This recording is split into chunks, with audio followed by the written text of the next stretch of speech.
What's going on YouTube?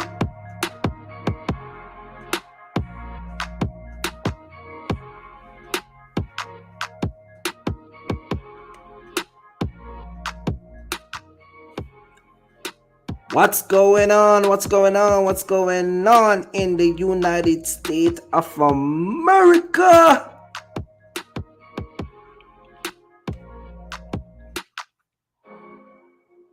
I'm telling you, man. I'm telling you, it's getting deep. It is getting deep. Your money getting weak. Hey, don't blame me. I'm just a messenger. I don't make the rules, man. I don't write it and I don't make it.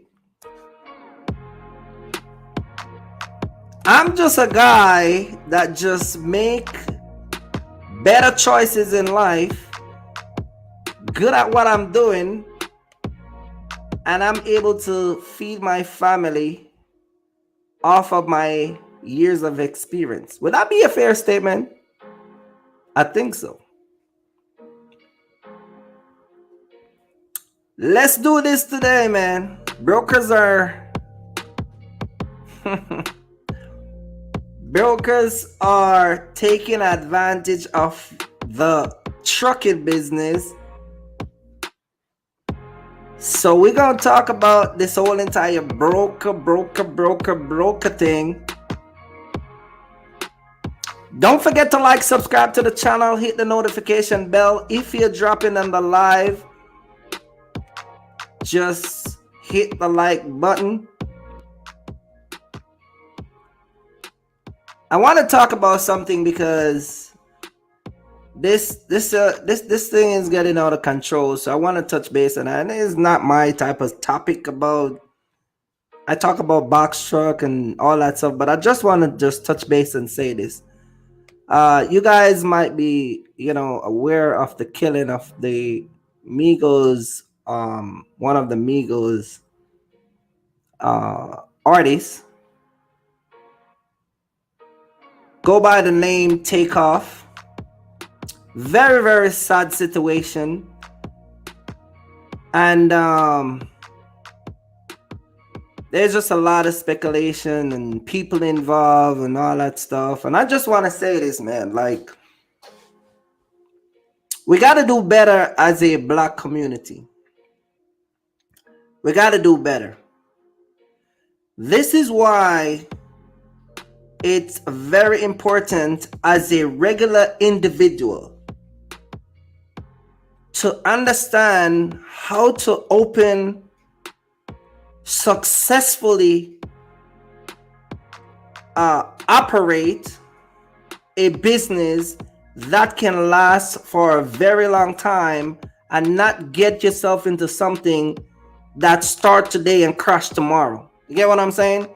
Because at the end of the day, only you can provide for you every day that you get up. That will be a guarantee. You get what I'm saying?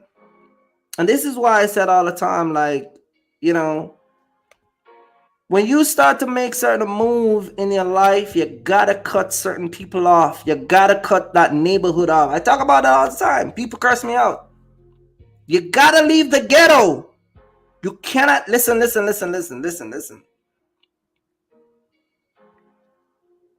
suburb did not created. Listen to me. The suburb neighborhood did not created because they just want to make the neighborhood look fancy. It was created for a purpose. It was created for a certain type of people that finally understand what the true meaning of success is and what life is really about. The ghetto is designed because one of the things that a lot of us don't understand, there's a purpose and there's a design. And I'm not going to get into this whole entire thing because I'm going to get to you guys about this whole entire broker thing. But I just want to say there are certain things that are designed and there are certain things that is a purpose. Your life got a purpose, but you can also make your life become a design. You get what I'm saying? And so every time we get on this platform as YouTubers, and I said it before, and I'm going to say it again, this is why I will never get comfortable. Show up in a parking lot with 5 people, 10 people, 100 people talking about, I'm going to talk about box truck. You will never see me do that. You got haters burnt every single day when they see your channel. And so I'm the asset, and I got to protect me. You best believe if I'm coming to your city, I'm going to come with a whole police department. You will not see me in Atlanta, Georgia. You will not see me in Miami. You're not going to catch me on a ski bike. You're not going to catch me in Colorado. You're not going to catch me in Kansas, St. Louis. You're not going to catch me in Dallas, Houston, on a back of a box truck talking to strangers about box truck business with no security. It's not going to happen. And that's not a fair statement. I know by coming on this platform, there are people that automatically doesn't like you. They're not even in the box truck business, but just the fact that you stand for something, that irritates them. And so my, heart goes out to this young man, family. He's only 28. I came to this country when I was 28. So I can, resonate with the fact that this guy lost his life at 28. Playing games with Pookie and Ray Ray. Now, we don't get the full story, but when you make a certain type of money, come on, man. Like I don't want to say it, like certain people is not even on your level. Like, you should even, like, when you get, listen. When you get 1 box truck, that's cool. But when you start to own 3, 4, 5 box truck and going to semi, you should even be hanging out with certain people, man. Like straight up. Like, dude, not even supposed to be ringing your phone. Period. Like, you know what I mean? Like, what are we doing over here? I got drivers that I've dealt with for years that didn't even know where I live. I don't care what the circumstances was, I would never let these guys come at my house. I don't lend drivers money. I don't help drivers pay their rent and then take it out of their check. I don't get close to drivers. I don't take on drivers' personal issue and make it become mine, because you're setting up yourself to be a failure. That's what happened when you on a certain level. Dude don't pay his rent. Guess what? If he was working at Walmart, he would have figured out how to pay. Not because you know me, now all of a sudden I gotta help you out. I'm not gonna give you 2 weeks in advance, because if you work for Walmart, they're not gonna give you 2 weeks in advance. If you work for FedEx, they don't have program that they're gonna prepay you. And I don't care if you're a good driver or whatever your issue is, I don't do it. Because some things that people are gonna come around you and do is going to be a test to see how vulnerable you are. And so for years, I never did it. Now I got drivers who drive out my gas. Dude's supposed to deliver here 2.5 hours to his house, and then 2.5 hours back cost him $250.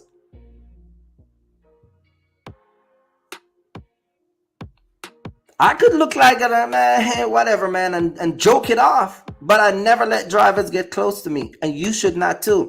When you own your box truck business and you're going up to a certain level, I don't care if it's your brother, your sister, your niece, your cousin, your best friend, your neighbor. Matter of fact, I even go far and say this: when you start to make money, certain people you gotta cut off anyway. And you gotta narrow down your circle. My best friend is my wife.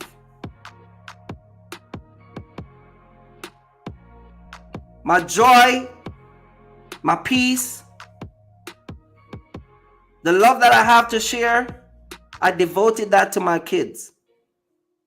I'm not out here trying to hire people and then figure out what the problem is. Dude got baby mama, can't pay his rent, dude show up today. I don't do that stuff. Because sometimes you do that, you will end up like these guys, and tragically, and you'll end up losing your life like Takeoff. Don't ever take on anybody responsibility. This is why I told you guys, when you come out here and learn this backstrap business and master running a successful business, and you get your 3-4 trucks, you got to be very, very selective of who you bring around you. Being in business for over 10 years is not easy. You know how many people I got to deal with?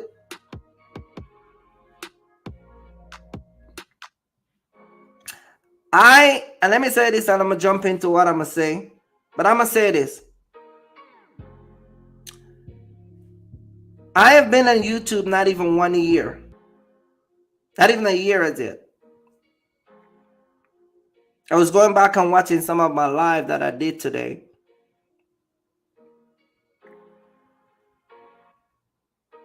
And going through my live, I stumbled across a live that I did where I had to take the time to address people on YouTube that are just straight up hating on you. And let me say this to all you people who are sitting down and think that life owe you something.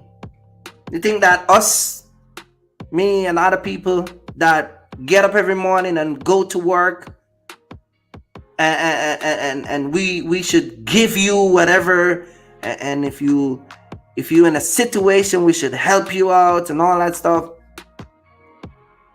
Let me say this to you guys.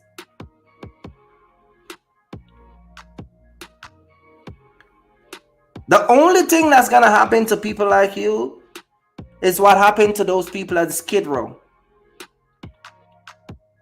or what happened to those people in Portland, Maine. Portland have one of the highest murder rate. People have been homeless. People get murdered. The list goes on and on and on. You get what I'm saying?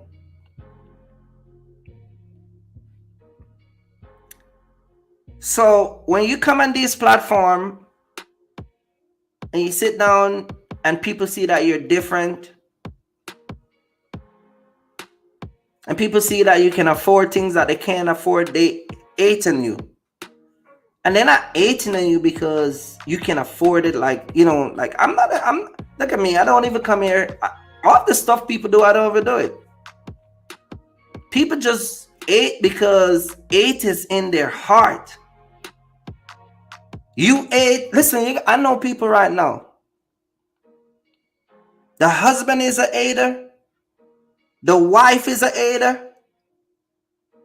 The daughter is a hater. The uncle is a hater. The wife mom is a hater. Even the baby is a hater. Even the baby. It's crazy.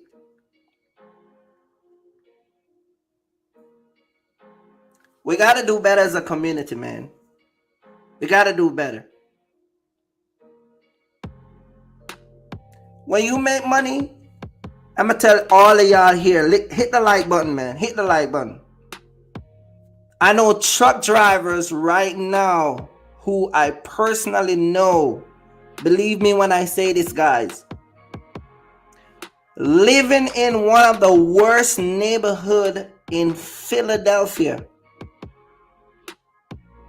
Type in Germantown. If you think I'm lying, type in Germantown, Pennsylvania.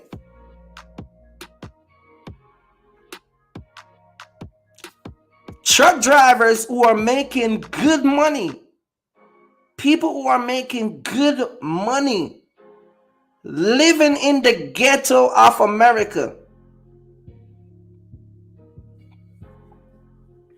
Anyway, we're going to talk about this whole broker thing. I'm just saying, I personally think that when you come on this YouTube platform and you become out here and put yourself out here and you start to show people stuff, and you start to let people understand the route you take to make money, I think as a YouTuber you should protect yourself. I don't think no YouTuber should pop up anywhere. I mean, you can do whatever you want, but you'd be dumb just showing up at any old spot because you think some people on the internet like you. Like, the same people who like you can turn around, don't like you in a heartbeat. Anyway, man, let me go and big up some people. Big up to Eugene. Big up to Tyler. Shout out to my man, Serious Lane. We got Vernon in the building. Shout out to Breezy. Chicago's in the building. Grace Logistic, Tony. Big up to District Boss.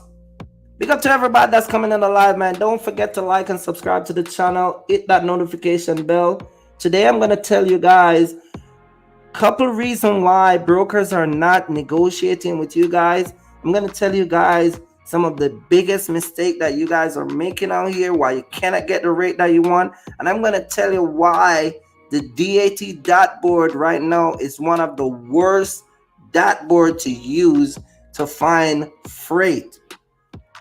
It's one of the worst. It is one of the worst. It's one of the best board, but it's one of the worst board to be on right now. Get what I'm saying? I'm telling you, man.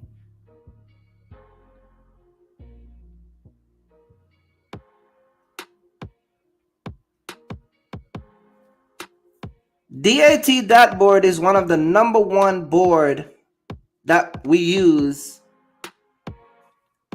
And I'm gonna show you guys. Let me pause that music. I'm gonna pull it up and show you guys, because I want you guys to understand that if you're gonna come into this box truck business, these are some of the stuff. Now, I went on the dot board last week, and I'm telling you, this is one of the worst I've ever seen it. I mean, this is a DAT dot board. You know what I'm saying? I already did the search. I did the partial search, and you know what I mean? Let me pull my screen up so you guys can see. You got Global Tran like crazy. You see that? You got Global Trans. They got a lot of load. They got, Landstar. This is out of New Jersey.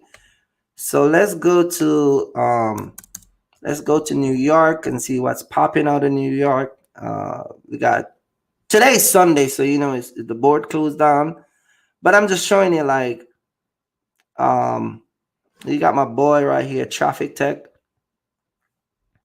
I called about this load last week, Riverhead, New York, going to Indiana, and they wanted to pay $1,000. Now, I was in Connecticut, in Danbury, Connecticut. It would be 2.5 hours to go to pick this up, and then come back would be another 2.5 hours. But then I'd have to be going home, which is 2 hours. So we're talking about 7 hours to go get a load for $1,000, 2,000 pounds. It's one refrigerator. It's 5 feet. Doesn't worth it. Okay. We got Global Trans right here out in Milford, New York, going to California, paying $1,700. You get what I'm saying? Now, guys, I always tell you, like, if you want to know the price of these stuff, you can always look right here. It says $1.84 if you were getting 5,200. but of course, they're just offering $1,700. 15 feet, 7,500 and a box truck, that's joke money. So you're not gonna make any money. Oh, look, we got Liverpool, New York. That's over by Buffalo, New York. It's only $1,000. Again, Global Trans. These are harbor rate because look, you got 1,900 miles.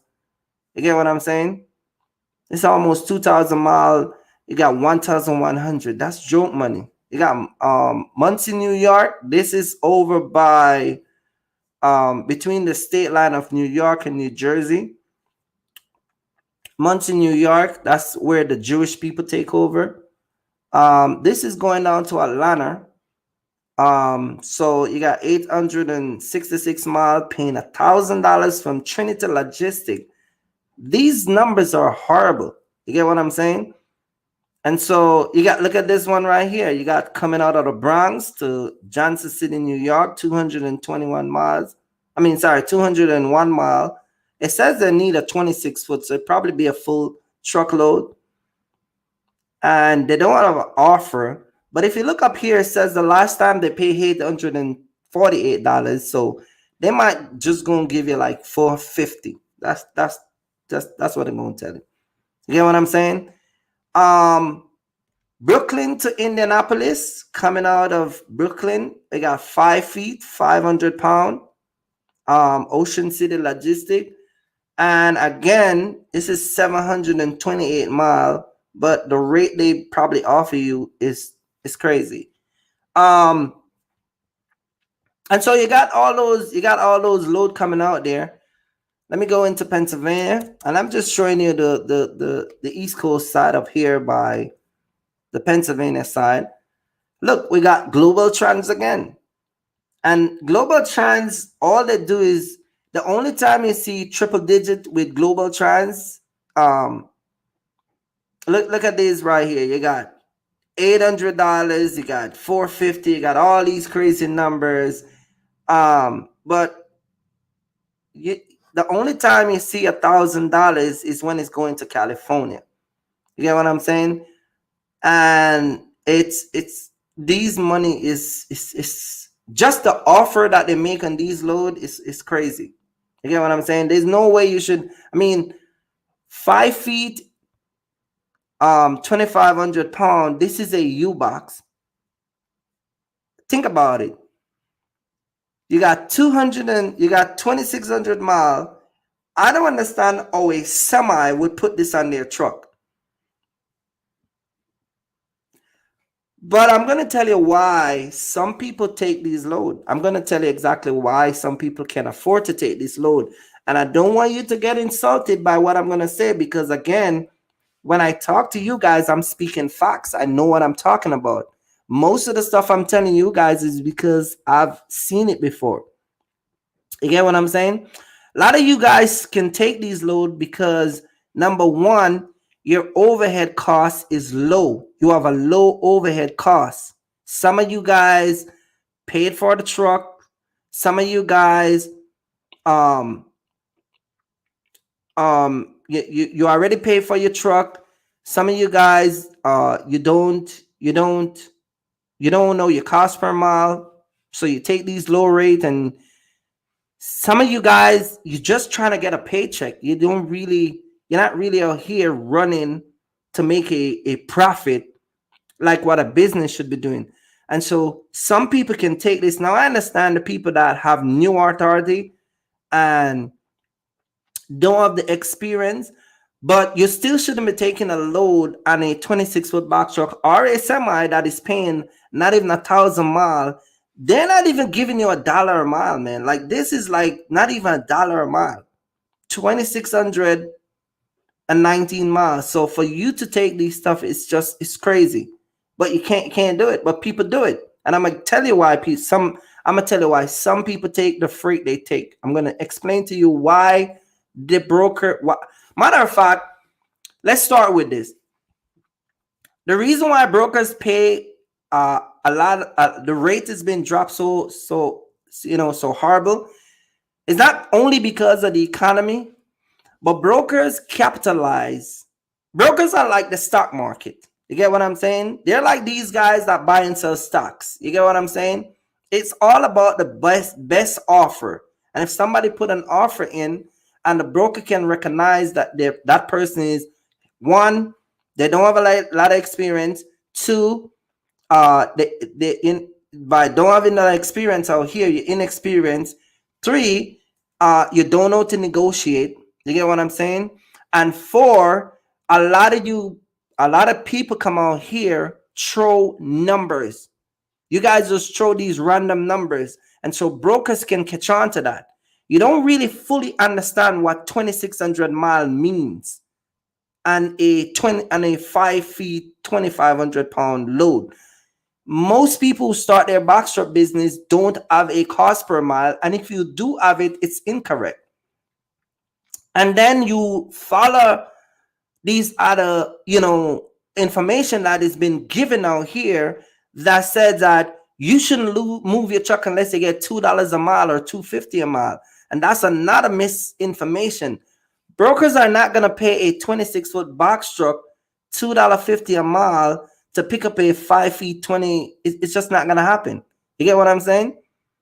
And so you have to know your cost per mile. Negotiating with brokers is something that a lot of people don't know what to do. You get what I'm saying? And so you call these brokers and you fumble on the phone. I talk about it all the time. You call these brokers and you go, to a 5 feet 2,500. Oh, okay. I can do it for like $650. You get what I'm saying? No, that the price you should work out before you even get on the phone with a broker. You get what I'm saying? So if I'm gonna call about this load, I already know that if I'm gonna call about a load, I'm gonna need 2,100, because not only the mileage, you get what I'm saying, but the size of the freight. I'm gonna say, well, look, I'm gonna call this broker, and if I'm gonna need a 10 feet 5,000 pound is going 20, I'm gonna need $2,100 to start. Or you get what I'm saying? But what a lot of people do is they go on the phone and the broker hear your weakness. You get what I'm saying? Trust me, I talk to brokers. Believe this or not, right? I have brokers who used to, like, people used to pay me. Like, when I call them, they would be like, Kirk, what's up, man? I'm like, any amount of money I ask for, they would give it to me. But since this whole entire bloat of inexperienced guys coming out here, you know what they tell me? That, man, listen, man, I can give you $200 extra, but my phone be blowing up, man. I ain't bumping it no more. Because what happened is, if they're getting $1,700 for that load and they can pay you 12 and keep 5, and if I can get the 5 and they keep the 2, then they're gonna give you the 12, keep the 5, but then when it comes on to me, they're gonna give me the 5 and then keep the 2. It's a different negotiation skill. Another thing why a lot of people get in low rate, you don't build no relationship with brokers. You get what I'm saying? And so one of the way you can build relationship with brokers is majority of the brokers have their own load board. And if you, a matter of fact, if you sign up, let's say you sign up with C.H. Robinson, you will get assigned to a broker. If you sign up with Echo, they will assign you a broker. You get what I'm saying? And so if you are coming out here and you're using these board that you can sign up and have a personal broker, like I use Traffic Tech. I got a personal broker. You get what I'm saying? I got RTC. I got a personal broker. I got Echo Global Logistic. I got Flock Freight. I got people who are, and these guys, when I said let me explain the benefit of these guys too. I got brokers that will tell me how much money the freight is. They'll tell me how much they actually getting for the freight and how much they're willing to pay out. What is their cap? You get what I'm saying? And so brokers, the benefit of having those relationships with brokers is because a lot of the stuff that is not being told at DAT, like you can't get from these regular guys, when you get a personal broker, whether it's from C.H. Robinson, whatever, they will share certain information with you that after working them with a certain period of time, when you go on the board like DAT, then you can now understand how to book, bid, negotiate on a load similar to the load that you've been working with your personal broker with. So if I work with Raul and I normally get $1,500 for 2 pallets weighing 5,000 pounds going down to Atlanta, if I see the same description at the same location from a different broker, I'm going to have an idea that I can get 1,500. That's another skill that a lot of people got to develop. We got my girl Brandy. Shout out to Brandy. Shout out to Brandy over there in St. Louis. You get what I'm saying? You go to the warehouse with Brandy, she'll give you 4 or 5 stop, pay you good money. You get what I'm saying? She would give you 1 stop, pay you good money. You get what I'm saying? 2 stop. But these are people that you negotiate with. You get what I'm saying? And so a lot of the people that work with Brandy, who I sent over there, shout out to my man Sirius Lane.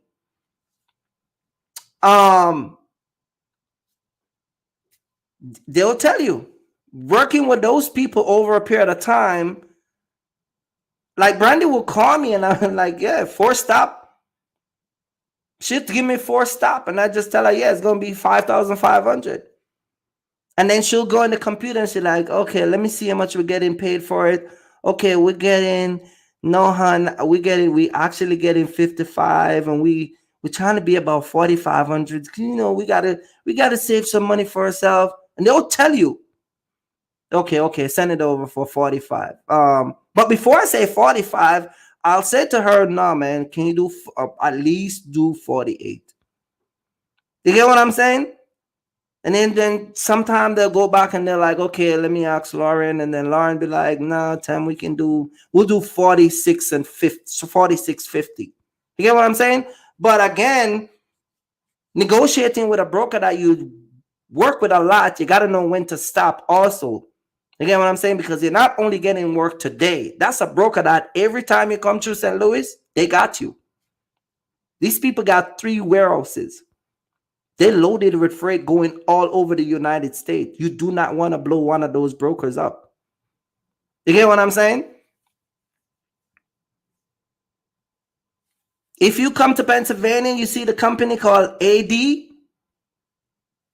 Island Distribution, go look them up. That's Raul account. Sometime when this guy called me, as much as I don't want to do the load, this guy can keep me running nonstop. You get what I'm saying? And so when I negotiate with them, not only that, you got to know how to negotiate, but you got to know when to either take the freight because it doesn't worth it, or when to cut that negotiation off and say, you know what, I might take a hit this time, but the next time they got me.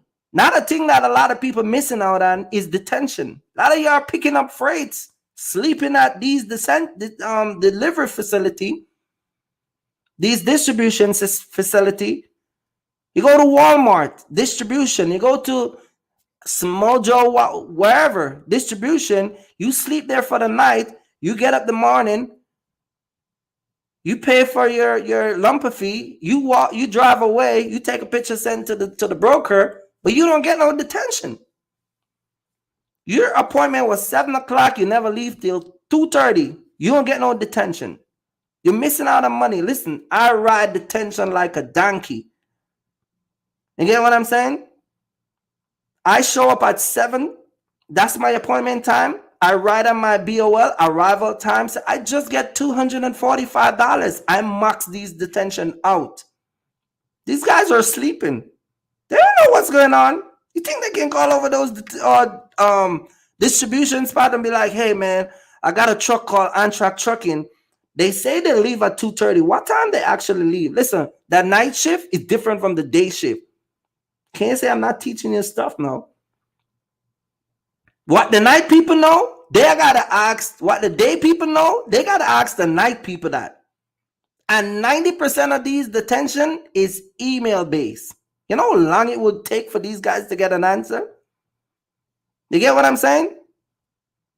So all those opportunities are missing because now You show up at a facility, you stay there to spend the night there, but then you lose all the money because you one never documented the time. You get what I'm saying? So you lose out on that money, and two, you just letting these brokers make money off your back.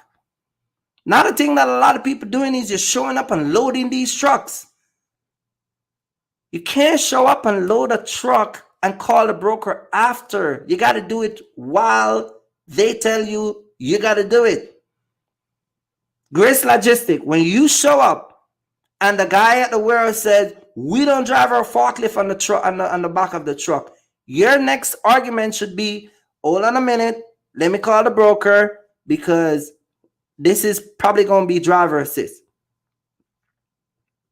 Get what I'm saying? Even if the guy brings it at the tail of the truck and you pallet jack it in, I don't care if it's $50. That's money that you can put to buy death.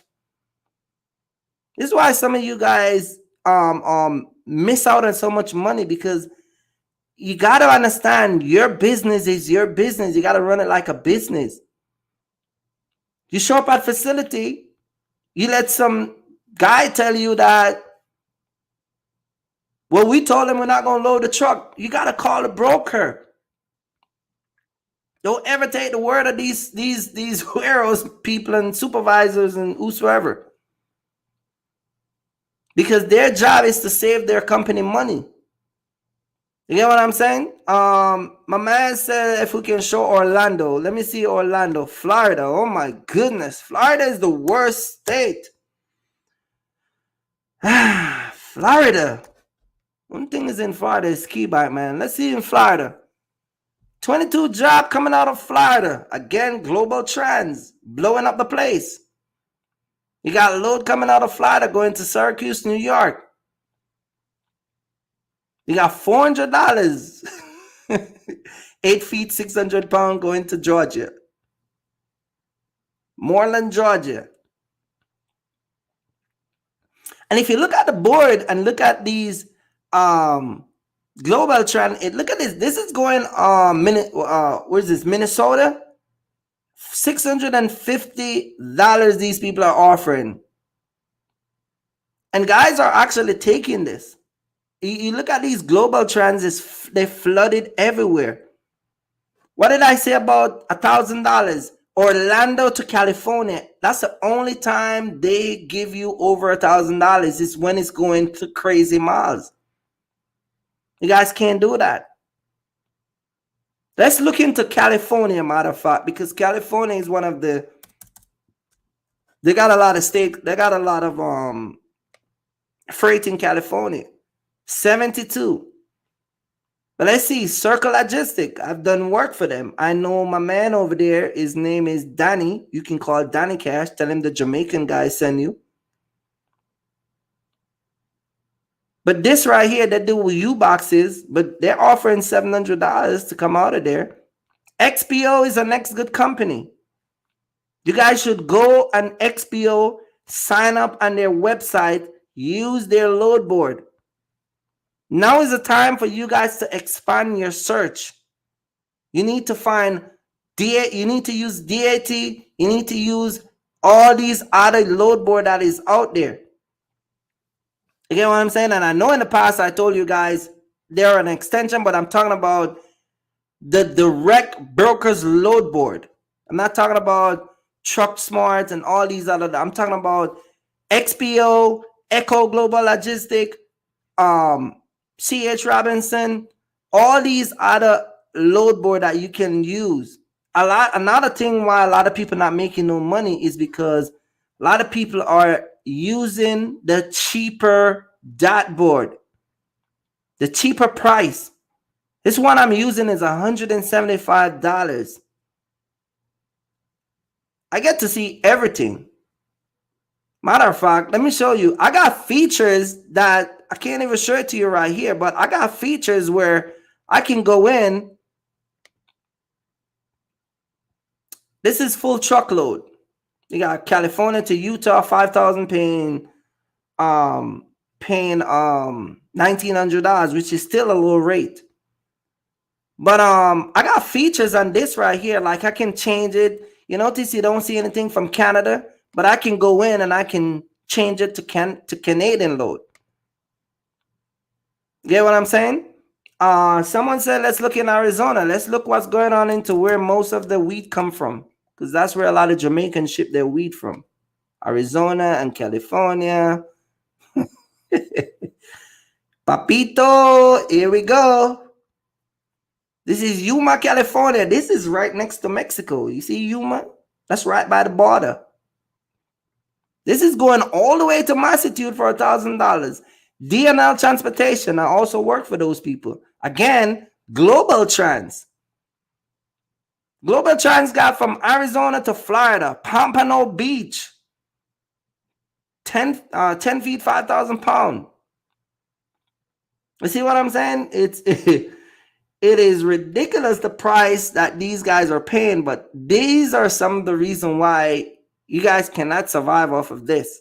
Now, I'm going to do a live again, and I want to do, I think I'm going to try and do it on a Wednesday where we can actually get all the loads on the board. And I'm going to show you guys a lot of the stuff that y'all doing wrong. Okay? A lot of the stuff that y'all doing wrong. Somebody asked to see Massachusetts. It's one of the worst states. So let's see. Got Massachusetts in a building. Big up to Massachusetts. Let me see. This is partial actually. Only got 3 loads coming out of there. They got Northport, Florida, coming out of Massachusetts. It's paying for $900, $960. You got Louisiana. Louisiana is not a good state. Louisiana is not a good state. It's bad. Louisiana, there you go. You got one freight.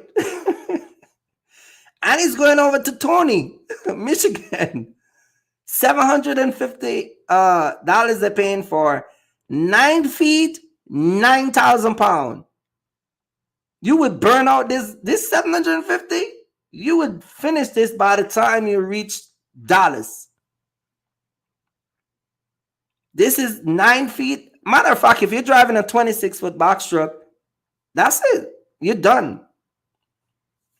You get what I'm saying? Let's look in Tony. Let's see what Tony's in Dallas. So let's see what's going on over there in Texas. We got Texas in the building. We got 50 job coming out. Texas is bright. Texas is actually doing way better than all those load. And actually, Gilner, if you want to get a load from Gilner out of there in Texas, Gilner Logistics Services, you can call this number right here, okay, and ask to speak to Rachel. Be very nice, okay? Be very nice and tell her that tell her the island boy, tell her the island boy say to hit her up. She'll know. Tell her the Jamaican guy, Kirk. You get what I'm saying? But McKinley, Texas, these are some, let me tell you what I know what these loads are. All these loads you see coming from Gilner, you got one going to Nebraska, you got Virginia, you got Wisconsin, you got Florida, you got New York. They are some ATV. That's what they are. They're ATV. Okay? All of these loads right here that she have are ATV. And they can deliver anytime. Now, some of them is, let me take that back. Some of them is appointment based, but majority of them is Monday to Friday. Matter of fact, you can even deliver some of them on Saturday. And so when I used to run my box truck out of there, I used to pick up like 2 of these things, and then I'll put it in the truck, and then I'll just work my way over. You get what I'm saying? Garland, Texas, they got one coming out of Garland, Texas. The one from Garland, Texas cannot mix with McKinley because they're competitors. See, I'm dropping gems on you today. You get what I'm saying? Our Logistic is a good broker. However, they are divided, meaning that you can, if I know a guy here, you might call the same number and then the extension take it to a different guy. So they're individual. Like some of these dudes even work from their house. Laredo, Texas, uh, DSV, they are a pretty decent company. They got their own load board. You can sign up on their website and go and use their load board. Now, some of these companies, they will have to give you an invite for you to access their load board. But DSV is a very, very good company, and they got a load board. There was one that I saw early on, I forgot the state. They actually have their own load board too. And let me say, okay, here it is. It pops up back right here. This one right here. Allen, Houston to New Britain, Connecticut. This company right here, they got their own load board also. And again, once you sign up with their, on their platform, you can use, they will give you an invite. You call a customer service and you let them give you an invite to go on their load board. And they got actually a lot of partial. Again, when you call over there, you can actually get a broker that you can assign to. Just like Landstar. Landstar got their own load board. Echo Logistic is in Landstar. They got their own load board. And a matter of fact, when you own a semi, you can become a direct independent contractor for Landstar. Just like Allen, you can do the same thing for Allen. You get what I'm saying? SNS Brokers is one of the worst. This is SNS Forward Limited. This is out of Canada, but if you guys search a load board and see SNS Brokerage, I think the name, the Indians, they're mostly out of New Jersey. Stay away from them. Canadian company tend to pay a little bit more than the American company. However, I see a trend where the Canadian company start to now pay like the American company. And so you got to just be careful. Just be careful of those company. All right. Because they're paying the same. They're paying the same. They start to follow the paying the same. All right. Let me see who else we got. Armstrong is also, they're not bad. You get what I'm saying? There you go. You got C.H. Robinson right here. And this is C.H. Robinson, Canada. This is in Montreal. You get what I'm saying? And C.H. Robinson is everywhere. So you want to go and start to sign up with these load board, because again, these company that got their own load board, you have partials on these load board.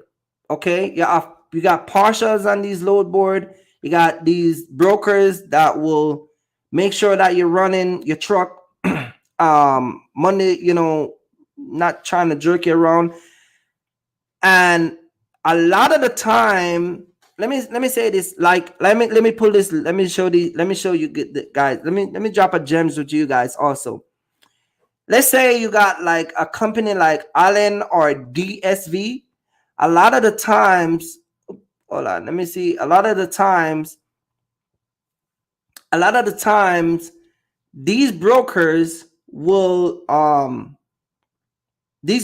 will put you on these dedicated load. You get what I'm saying? Now, I'm not a big fan of dedicated load, but there's a lot of opportunity when it comes around to Christmas time for dedicated load that pays really, really good. So some of you guys want to log on to one of these companies and just ask the brokers, man, like, hey, man, do you guys know any dedicated route coming up where you can have these, you can use these box truck? I know a guy last year, he had a route out of Jersey going to Alabama, basically just going around in circles, just going back and forth. And he did that for like 8 weeks, and he make a killing. You get what I'm saying? I myself had a dedicated load one time where I was going to Tennessee and back. You get what I'm saying? And a matter of fact, it requires you to have a two-man driver. You get what I'm saying? But I was able to convince a broker that I can guarantee to be there in time, and I was always there on time. You get what I'm saying? So sometimes it will require you to have a two-man, but if you can pull it off where you can make it the first time and they have no issue, then they have no issue let you stay on it. So a lot of you guys got to jump on that DSV. All these companies got to ask them, man, it's Christmas. Do you guys have any dedicated road coming up? Can you get what I'm saying? If you should have anything. Matter of fact, sometime when you go and pick up these loads, ask the brokers, man, how often do you come out of this area? Do you have anything coming out of, do you have like a set account that you use box truck that come out of that area every single day? Guys, don't forget to hit the like button. We got 48 people watching the live. Just hit the like button and make sure we get it going, man. All right. It's your boy Kirky Fresh, man. So you can ask those questions and say, hey man, you know, but yeah, you gotta extend your search, because now what happened on the dot board is that every single body is searching the DAT dot board. You get what I'm saying? And this is becoming a crisis because, again, because of these inexperienced guys coming out here, they got no experience. Some people got no experience with negotiating with the brokers. Some of you guys don't know how to calculate your cost per mile, and you should do that behind the scene, man. Don't do that in front of the broker. Like, people be calling up brokers and trying to calculate your cost per mile on the phone. Like, you can't do that. You get what I'm saying? Especially when you're running partial, you already know how much money you're trying to make in one trip. Like, I come out every day and I'm like, bro, I'm trying to make like $7,000 a week, $8,000 a week. And a box truck, if I'm doing one pick, one drop, so if I'm doing partial, I'm trying to lick like $13,000. So I'm gonna divide that, and I'm gonna be like, man, I'm trying to get XYZ amount of money every single day. So if my target is 14,000 a week, I'm gonna divide that, and I'm gonna like, man, if I'm gonna negotiate, at least I'm trying to pull 2 load every day until I reach that week that's gonna average XYZ. Like, you know what I mean? But a lot of people is not doing that. You guys are doing it on the phone with the brokers, especially people that are new with new authority. New authority, the people with new authority, you are the most vulnerable, because the brokers know that nobody's going to take a chance with you. This is why they offer you the lowest rate. You know what I'm saying? I got guys with new authority that making a killing because they get the remedy from me what to do. You get what I'm saying? Can I get a amen in the chat? Because some of them is here. Can I get an amen in the chat? You get what I'm saying? I don't want to call no names, man. Let me see if anybody go, you know what I mean? But for real, new authority is one of the worst that you can be. But again, I got guys with new authority that is rocking. You get what I'm saying? And I'm not even in their business. Seriously, like, dudes are making money and I'm not even in their business. Like, they're booking their own load. Like, I'm not even getting a cut. You get what I'm saying? The only thing they pay me for is mentorship. We do what we do, and then I cut them loose and I'm like, do your thing, man. And people telling me they're making money, and it's crazy. You get what I'm saying? So the new authority is a challenge. No negotiation skill. You guys, You got to develop your negotiation skills. And that's what I said. Stay behind the scene and do your numbers. If I say I want to make $10,000 this week and I'm going to strictly stick to partial, or if I'm going to take one pick, one drop, you have to do your cost per mile or at least come out with a number. You get what I'm saying? So that way, when you get on the phone with these brokers, they know you know what you're talking about. But once they sense that this guy have no idea, that's why sometimes, let me tell you some of the trick. When you call a broker and the broker said, hold on a minute, they put you on all in, they put you this music, you playing this piano thing in the background. You know what they do sometimes? They go and they ask their manager, hey man, we got a guy with a new authority on the phone, man. You think we should give him this load? And they ask, well, how long is his authority? Yeah, he's probably like 4 months, but he wants 1,500. Nah. Tell him we can do it for 13. Tell him we can do it for 12. That's what they talk about behind the scene when they put you on hold. This is why sometimes when y'all, or they'll just flat out say, nope, don't give it to him. This is why sometimes they'll come back and they'll be like, yeah, I'm sorry, bro. My coworker just covered and I didn't even realize that he was in the load. Or they'll be like, you ever notice some brokers sometimes they come back, I'm sorry, my man, you just get covered. And then they hang up the phone real quick. You get what I'm saying? I mean, they do that to the best of us, but I'm just saying, like, majority of the time they pull these little pranks is because they don't want to use you and they don't have the balls to come out and say, your authority is new, and unfortunately, we don't take risks with new authorities. You get what I'm saying? I'm just saying, it happens. You get what I'm saying? So you got new authority, you got inexperience. You got inexperienced people negotiating load, and brokers recognize that. One of the biggest problem with a lot of people, even when you got good authority, you just throw numbers. You just throw numbers. You come out here 6-spotted from Indiana to New Jersey, $500. You don't even do no calculation in your head. You go on the phone and you're like, yeah, man, 800. Can you do 800? And then he's like, no, man, can't do it. All right, can you do 650? No, I can't do 650. 450? Yeah, 450, good, man. We got you. Oh, okay. What's your MC? You get what I'm saying? Like, you throw numbers and these guys will eat you up. You get what I'm saying? You can't do that. You can't do that. When I negotiate a load, there's factors that I put in. And so a lot of people are not factoring their cost per mile, how much it's going to cost to do this load. Your cost per mile is how much it's going to cost you to operate that truck.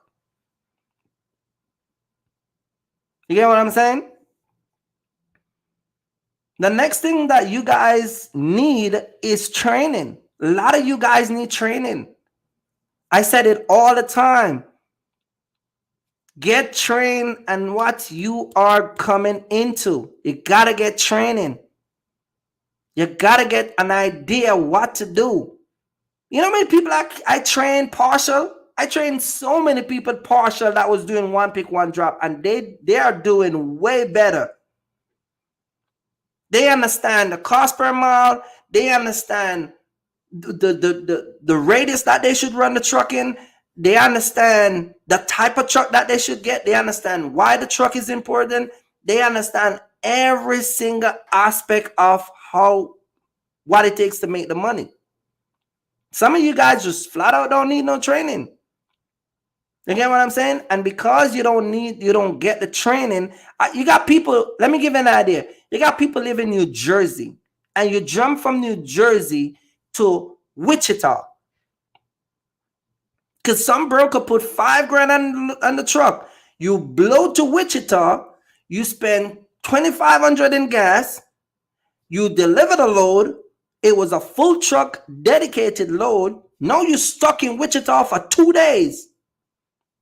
Then you text me 1 o'clock in the night when me and my wife is sleeping and disturb my little baby. Hey, Kirk, I'm in Wichita, bro. What should I do? You get what I'm saying? No training. You go to Nebraska, but you go to the worst part of Nebraska. You go to Montana, because some broker pay you one direction. But then to get out of that direction, it costs you $2,500 in gas to get there. But then it costs you another $700-800 to get to civilization. That does not make no sense. Let me give you an idea. Let me give you free gems. When you look at Google Map, you see when you see it start to become brown, leave that for semi. Leave it alone. It's not for box truck. If you're not dealing with a pro like me, don't even mess with that area. I can send people through the desert and back. Because the connection I got, the experience I got. But for you, just come out here with a new authority and you don't know what's going on, leave those load for the pro. Don't even mess with them. Don't go to Colorado unless you have a load coming out. And that's a risk. Because they can text you or email you and tell you the load is canceled. You see what I'm saying? You guys got to get training. Stop come out here and play this Russian roulette thing. It doesn't work. It does not work. It's not something that's going to make your business profitable. You get what I'm saying? Don't come out here and trying to run a box truck and think that, listen, guys. Nothing is guaranteed. Nothing is guaranteed. So when you come out here, nothing is guaranteed. So you have to be prepared. So we have, let me go over this. We got people that are inexperienced. We got newer authority. We got people with no negotiation skill. We got people who just throw numbers. And we got a lot of people that need training. We got to get trained. Period. Point blank. You get what I'm saying? Not after you spend $4,000, not after you spend $3,000, not after you spend $7,000, wasting $7,000. You got to get it and understand your radius. You live in North Carolina? Sirius Lane live in Dallas. That's his state. He live in Texas. He's from Dallas area. You get what I'm saying? And he says it all the time on the live. Go and look at his channel. He stayed in the Midwest. You live in Dallas.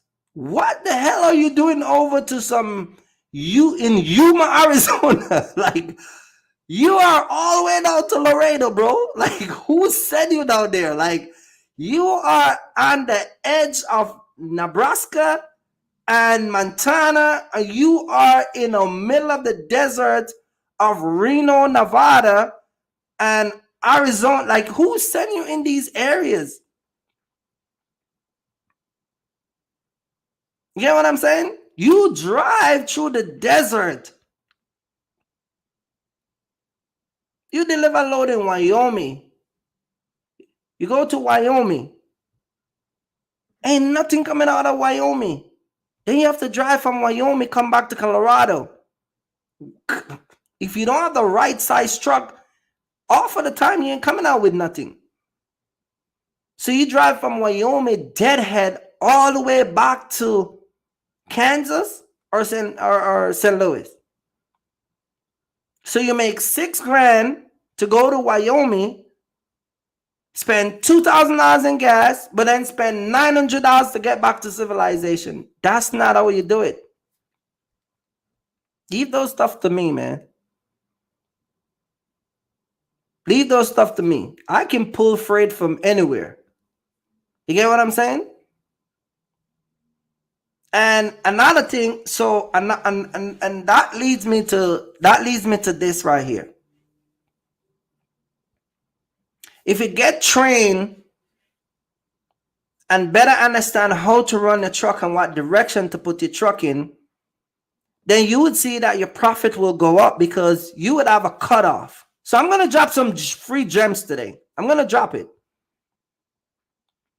I'm going to tell you guys today. And I'm going to just use 4 different areas in the United States. So you better get your pen and paper, because you know me, when certain things drop on my live, the live go private. You get what I'm saying? It go private. So you may wanna, you may wanna get your pen and paper. I'm gonna drop it today. I'm gonna give you 4 areas. 4 areas. I'm gonna use 4 cities. Shout out to my man Ray Ray. I'm waiting on y'all to get your pen and your paper, or grab your cell phone out and pull up your notepad. The first area I'm gonna call out is Chicago. Okay? That is Chicago. So you just write down Chicago. All right? We got Chicago. Then we got Texas. All right? We got Texas. Then we're going to move to Atlanta, Georgia. And then from Atlanta, Georgia, you're going to move all the way up to New Jersey. And then from New Jersey, you're going to go right back to Chicago. If you live in Chicago, you should run in those radius. You get what I'm saying?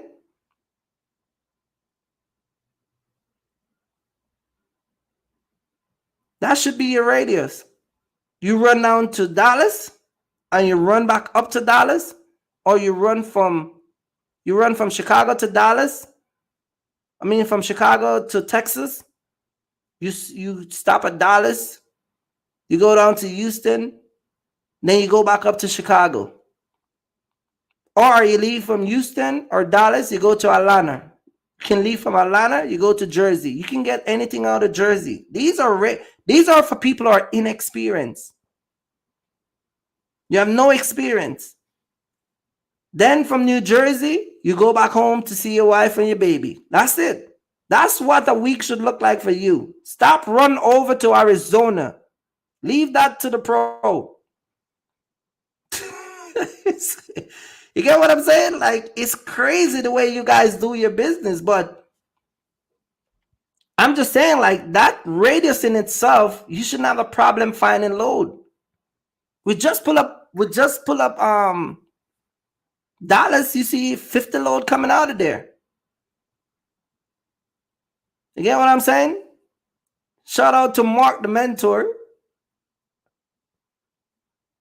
Mark the Mentor was in the live last week, man. The live was on fire. I got a lot of people emailing me. A lot of people that watch me watch Mark the Mentor, man. They were like, yeah, bro, he's good. He's legit. Yada, yada, yada. You know what I mean? But yeah, that should be your radius. Your radius should be from Chicago to Texas to Atlanta to New Jersey. The reason why I say New Jersey is because New Jersey and Pennsylvania, you can find load out of Pennsylvania and New Jersey, a lot of partial. So if you run from Illinois to Dallas, then you get a load from Dallas over to Atlanta. Then you get a load from Atlanta either back to Chicago or up to New Jersey. You get what I'm saying? Then you're coming up, you got your North Carolina, South Carolina, you got your Virginia. These places are at zone for partials. Then you come up to Jersey on a Thursday and you hit it. You load up Thursday and Friday, and then you just go back home to Chicago and you deliver the load on Monday. It's not that complicated. Stop, leave from Chicago and go to these areas, Montana, Nebraska, Wyoming, Utah. You go to some place in Nevada. You're not even not near no major city. And I know the price is enticing. You know, brokers do it all the time. You got one pallet paying $4,000 and it's going to some no-name area in the middle of nowhere. Y'all just jumping it, and your box truck, and it's been 2 days you haven't run. So there you go. You like, I'm gonna grab this. And then on top of that, the broker tell you, hey, if you take it, you gotta deliver it by Wednesday. And so you hear that, you grab it, and you run with it. And so you're not realizing that, wait a minute, if I get one pallet for $4,000 and the truck is still empty, and this guy want me to deliver by Wednesday, and I'm missing out on another $4,000 that I can potentially move me in a better area. Well, what I'm gonna do is, if I'm leaving from Jersey or Chicago, I'm gonna try to get something out of St. Louis. I'm gonna drive through Dallas, somewhere where you can grab something on the way. But a lot of y'all don't do that. That's why I say inexperience. Y'all need training. You get what I'm saying? Another thing a lot of y'all do is you let brokers ruin your week and then let you sit at these truck stops on the weekend. I never let that happen to my guys. You let these brokers give you these ridiculous delivery time. When you book a load and the load says Friday at 2 p.m. at some distribution spot, once they send in that rate card and you see that that's the only load and it's going to, I don't care if it's going to Chicago or wherever. When you go at these distribution spot and it's 2 o'clock in the afternoon, forget about picking up a next load. You could book till you could cry, you could holler. They're not going to let you leave until it's your turn. You can't rush them. You can't do any of that. And so what happened is, a lot of you guys, this is why you got to read the rate con. You sit down and you let these brokers ruin your weekend. And so you get a broker, you got drive to time, you got time on your clock to drive, but you weren't paying attention that you were going to a distribution spot on a Friday at 2 o'clock, an appointment. His appointment, you could show up at 9 o'clock. These guys ain't going to take it off. They're going to tell you, sir, we got other trucks in front of you. You got to wait. We can try to get you in early.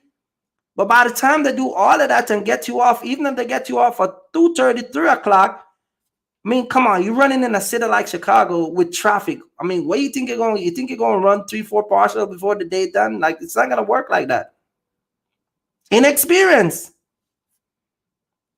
You book that load and you see the time and you see where it's going, you throw that right back. Give that to some guy that's got somebody over there that they can chill out with. Inexperience. That's why I told you, you got to get these training and understand the business. Get what I'm saying? Halloween, I mean, 4th of July coming up. I mean, whatever weekend you want to think of, where you got a Friday, Saturday, Sunday, Monday. You got a Friday, Saturday, Sunday, and a Monday is a holiday. Some of y'all, because of your inexperience, you let brokers give you these loads, not realizing that you're going to be at a love in the middle of nowhere.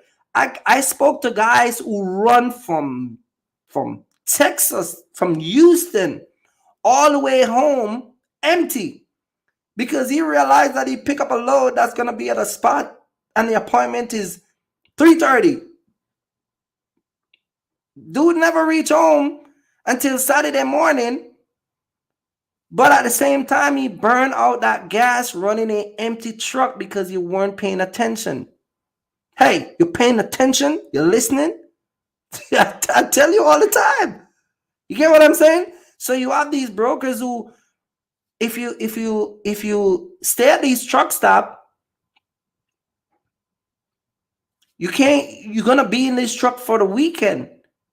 And I joke about it all the time, but it's a fact. I'm telling you guys, these brokers will leave you at a truck stop. Y'all might say it's funny. Y'all might say I'm talking craziness, but these brokers leave you at a truck stop Friday, Saturday, Sunday, and Monday on a weekend while they are in Miami with their girlfriend and they are having a wonderful time while you are at a truck stop sitting down wondering how the hell you're gonna get something to eat, or you have to be running around in some no-name city because you weren't paying attention. You guys gotta pay attention. Get what I'm saying? Shout out to my man BCAS box trucking, man.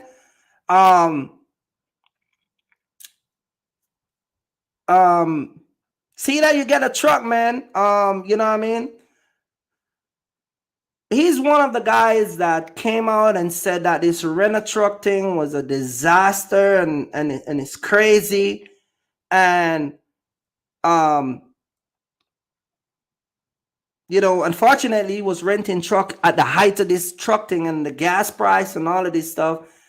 And you know, I just happy to see that you get your truck, man, and you know what I mean, you and your girl can make some money, and you know what I mean. At least you're gonna increase your profit margin from owning your own truck, man. And I always tell my people, man, like, just get your truck, man. Like, just get your truck, and it's, you know, the brother come back, you know what I mean, and he get his truck, you know what I mean. So it's gonna be bigger, better things, and I know the profit is gonna be coming in. Hopefully, you guys can jump back on the road and beat it up and make some money for Christmas and take wifey to Europe, man. That's what I'm talking about, man. You know what I mean? We should have like a big celebration, man, in Europe. You know what I mean? Because that's my next move. Like, you guys listen, man. When you come out here and run a box shop, man, like, gotta do it big. You know what I mean? But again, as I said, man, you guys gotta stop let brokers do you stuff like that. You spend a whole weekend in a hotel, $150 a night for 5 nights. After you done bring 6,100 for the week, you blow through another couple weeks, man. It's crazy. You get what I'm saying? So again, inexperience is something that you guys got to get down. Your cost per mile. You guys got to know your cost per mile. Stop coming up with these fantasy number. Your cost per mile. What does it cost you to operate and run your truck on a day-to-day basis? You guys don't know your cost per mile. This is why you guys throw these ridiculous numbers. You want $3. You want $4. You want $2.50. You want $8. You want goddamn $13. You want more than me and I got a semi. Just throwing out random numbers. Can't do that. You got to know your cost per mile. You get what I'm saying? And if you don't know your cost per mile, you got to get someone to do your cost per mile. I do the cost per mile. I train people on the cost per mile. I train people on the negotiation. I train people. Matter of fact, see how I pull up the dartboard right here? Everybody who will come to me in training, the first thing I do, listen to this. The first thing I do when people come to me in training, I let both of us pull up the dartboard. And I let them tell me how they search. And most people are searching the dartboard incorrect. You get what I'm saying? But you gotta know your cost per mile. Someone in JM said Motivation and Box Truck put out a good spreadsheet video out for cost per mile. You get what I'm saying? You guys go watch it. Do your cost per mile. Understand what it is. When you get your cost per mile, then you have your negotiation. When you call these brokers, you know how to negotiate. Stop watch videos that people are telling you they're not gonna take less than $2.50 a mile. It's one of the craziest thing I ever heard. You get what I'm saying? That's not how it works. Okay, let me give you an idea. If the average box truck get between $1.60, $1.46, and $1.68 per mile, right? If that's the average box truck that brokers are willing to pay, okay? Between $1.46 and $1.60, right? That means it's less than $2 a mile. All right. And that's not a full truckload, that's partial. So let's just say a broker is giving you one load that is paying $1.60 a mile, right? But it's 4 pallets or 6 pallets. If your cost per mile is $1.40, you get what I'm saying? Then you're not losing. But what makes it better for you is you would now sit down and find you a next load that is going to be paying you $1.46, $1.60, $1.75, even $1.80. Sometimes you'll even get $2. Then if you get $2 plus $1.60, you are at $3.60. Oh shit, that's too deep for them, man. That's too deep. That's too deep. So now you have $3.60 too partial to begin with. You get what I'm saying?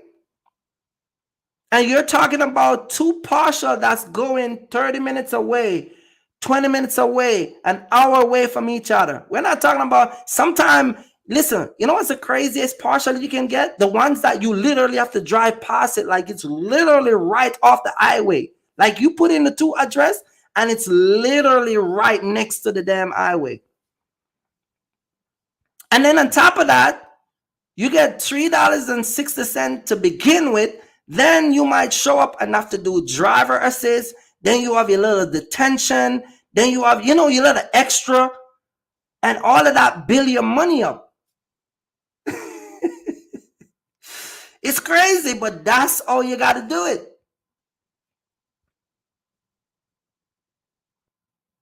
You get what I'm saying?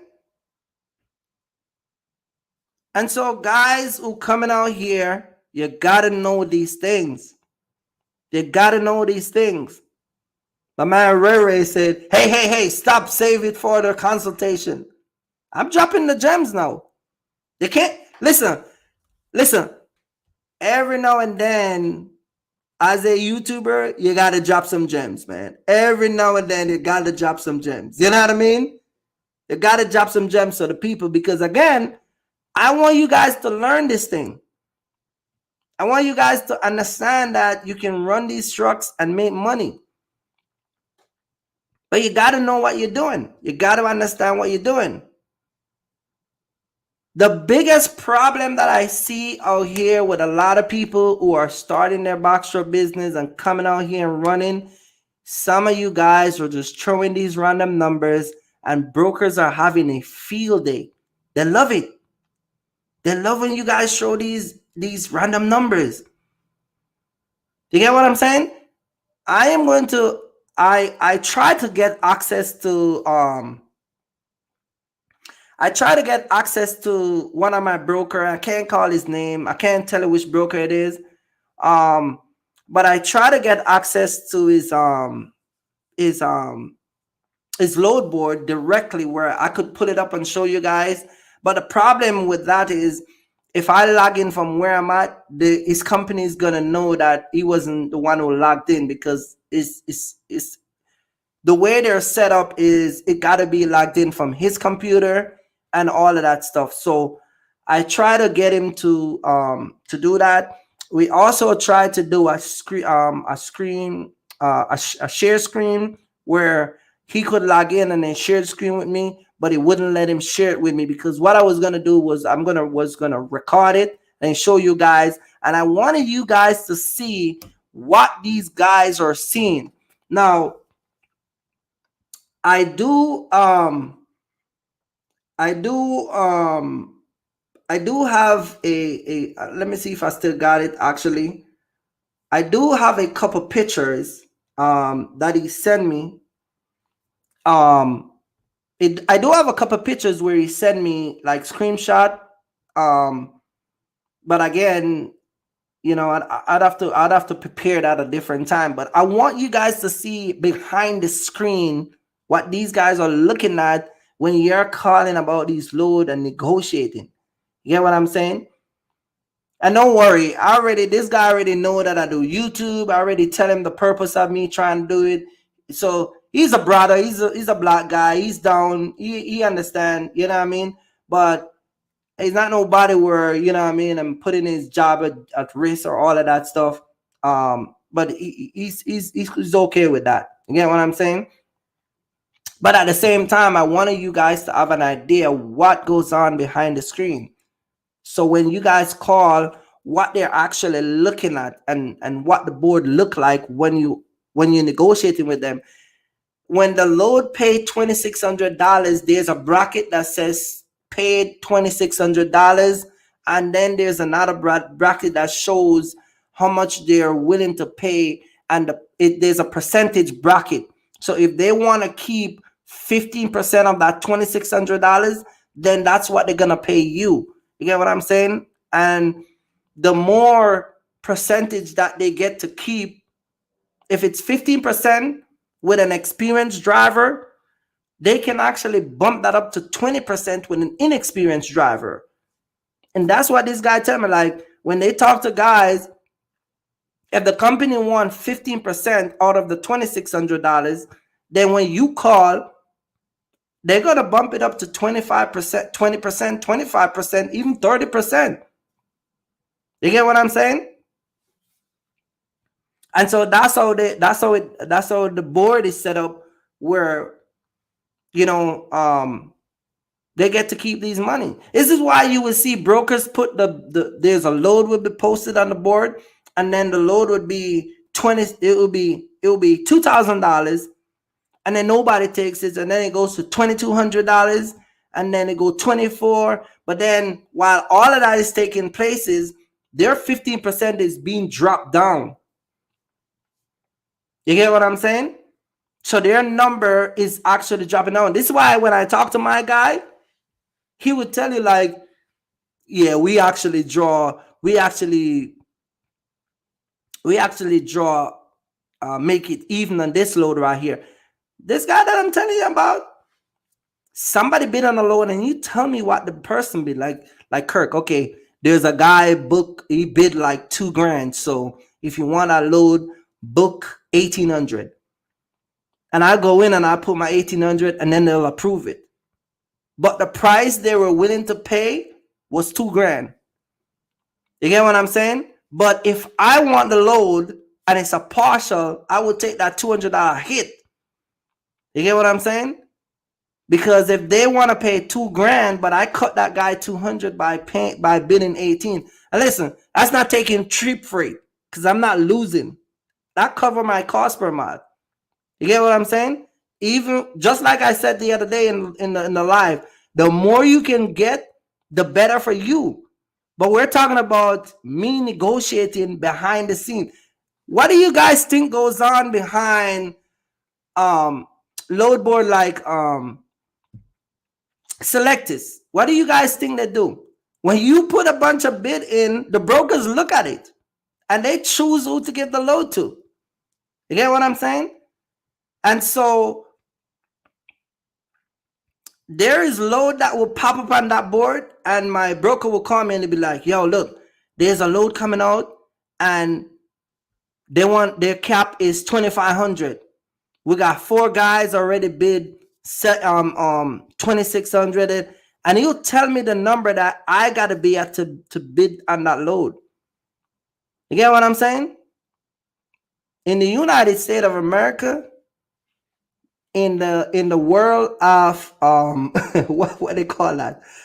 In the world of stocks, they call that inside trading. So it's kind of like inside trading, right? I got a broker that tells me what goes on behind the scene. This is why I say you gotta build a relationship with these guys, just like Raul. Shout out to my man Raul.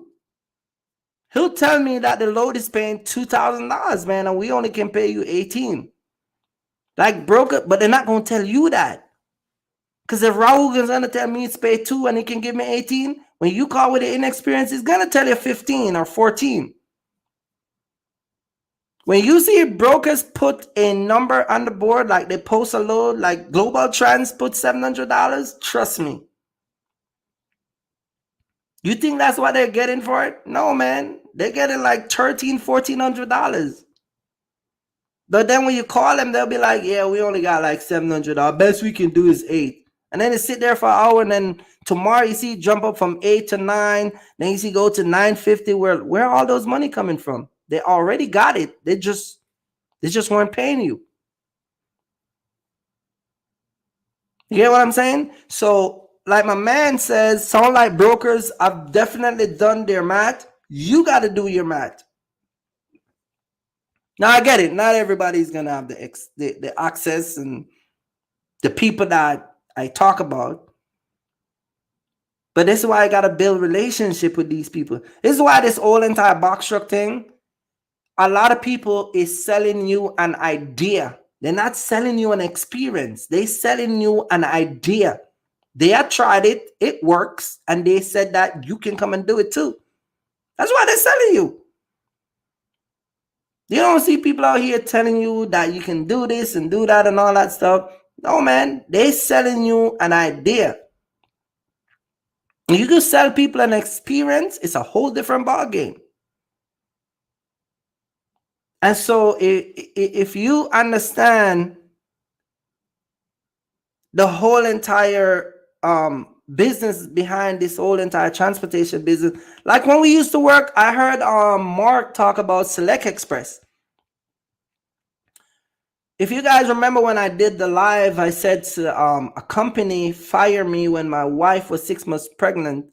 That was Select Express out of Secaucus, New Jersey. I know Rob, I know Emery, I know Ethan, I know Betty, I know Mary. You call over there. I'm not sure if they're still there. I might have to go and check because he said they just sold the company. But that was Select Express fire me when my wife was 6 months pregnant because I went and did a delivery for Home Goods. Remember I told you guys I used to do Home Goods. I used to do Pottery Barn. I used to do the Container Store. I used to do Crate and Barrel. I used to deliver for Pier 1 before they go out of business. You name those stores, Bye Bye Baby, Toys R Us, all those people, all those companies, I used to do deliver for. They just bought out by ATI just purchased Select Express. He was mentioning that the other day in his live, and yeah. So I went to Home Goods to pick up a piece of furniture for a lady, deliver the furniture. She purchased a rug after she placed the order with Select Express. Now, this is what happened. She placed the order after she already booked with Select Express, because what happened is when you go into Home Goods, they got a sheet for Select Express, and you'll just cash the stuff out, and then you call, they give you that sheet. You call Select Express and set up the appointment and pay them an whole shebang. Well, when she placed that order with Select Express to come and pick up the chair, she went back and purchased a rug.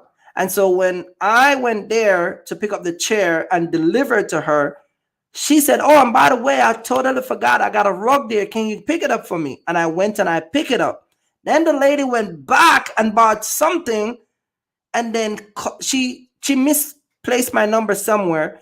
Then she called the office and was asking them about me and was describing me and said, yeah, the guy did a wonderful job. He great customer service, everything. But he picked up a rug for me, and I'm trying to get his number. And that's when they said that I violate the contract by taking their customer. Well, I was not taking their customer, but that's what they're going to say. You get what I'm saying? And so that company that he was talking about, that's the company that fired me. I was fired by Ethan. Ethan is an Arabic guy. And Mike. Ethan was the general manager, and Mike was the general manager, and Ethan was the supervisor for the driver. And so I got fired from that, and I went to a company called Eastern Connection. Make crazy money. This is where I had Johnny. I got Johnny. Remember I told you guys about Johnny? Johnny would come to work Monday and Tuesday, but somehow get arrested Wednesday, spend the time in jail Wednesday night, Thursday night, but always get out of jail Friday morning to come and collect his check. You get what I'm saying? Always get out of jail to come and collect his check. You know what I mean? Eaton was good for soliciting drivers. I remember guys would come at the and I did remember guys would come to deliver product at Select Express. And I remember Dynamics, by the way. Dynamics used to be in Teterboro. They used to be and those people do the office furniture delivery and all of stuff. They got Staples stuff that you could deliver and a whole bunch of stuff. I used to work for Bob's Furniture. Me and my boy Greg used to work for Bob's Furniture in North Brunswick, New Jersey. You get what I'm saying? We have to go there, take people's furniture in and out. Office Depot. We have to take people furniture in and out. We have to take off the door. I mean, the list goes on and on and on. So those companies, I used to work for those companies back in the days. And one of the things that we used to work with Bob's Furniture is they used to have this policy where you have to be there 5 o'clock in the morning with your driver and the helper have to be at the door. If I shows up without my helper, I can't go in. If the helper shows up and the driver's not there, I can go in. And if we're not there within a certain time, you can't even get the route for the day. You get what I'm saying? They'll just give it to somebody else, or they'll just split it up across the whole entire warehouse and give the route to somebody else. You get what I'm saying? Like, you got Spanish people showing up with like 4 papito. Like, we got 3 Elgado, we got Mamito, we got a little baby, we got everybody there. You get what I'm saying? In the morning, loading the truck. Like, the way these companies were able to survive off of like Bob Furniture, you got Raymore, you got what's that other furniture? The whole host of Ashley. When you look at the way these guys deliver, like even the appliances, like Home Depot, NIV, US Pack is the one that get the contract. When I told you guys about this contract, US Pack, NIV is the general manager. Chicago is one of the, if not busiest for US Pack when it comes on to this whole entire Home Depot thing, and they can't manage it. I started out in Secaucus with NIV, but that thing will break your back. Like, I used to get up 5 o'clock in the morning with my back struck, and I don't get home till like 8, 9 o'clock, and I'm like sore. You get what I'm saying? This is why I told you guys, like, people selling you an idea. They're not selling you an experience. You get what I'm saying? When my daughter was, my wife said, look, the baby's coming. I was in Yonkers, New York, delivering. Yonkers. We live in Kearney, New Jersey at the time. Yonkers, New York. When my son was about to born, I was in Dayton, New Jersey. I had to call a girl named Tia and have her pick up my wife and take her to the hospital. These guys not selling you experience, man. They're talking to you because they run out here 2-3 weeks, and now, you get what I'm saying? Everybody a box shop monster. You know, they know everything. Like, we go through this thing, like going to deliver this. I remember this time we go to this lady house. Bye baby. We went in the room to put a crib together. We used to have those the drill, and we use the the screw that they got. You know, you can use your hand, but it takes forever. I forgot the name they call it.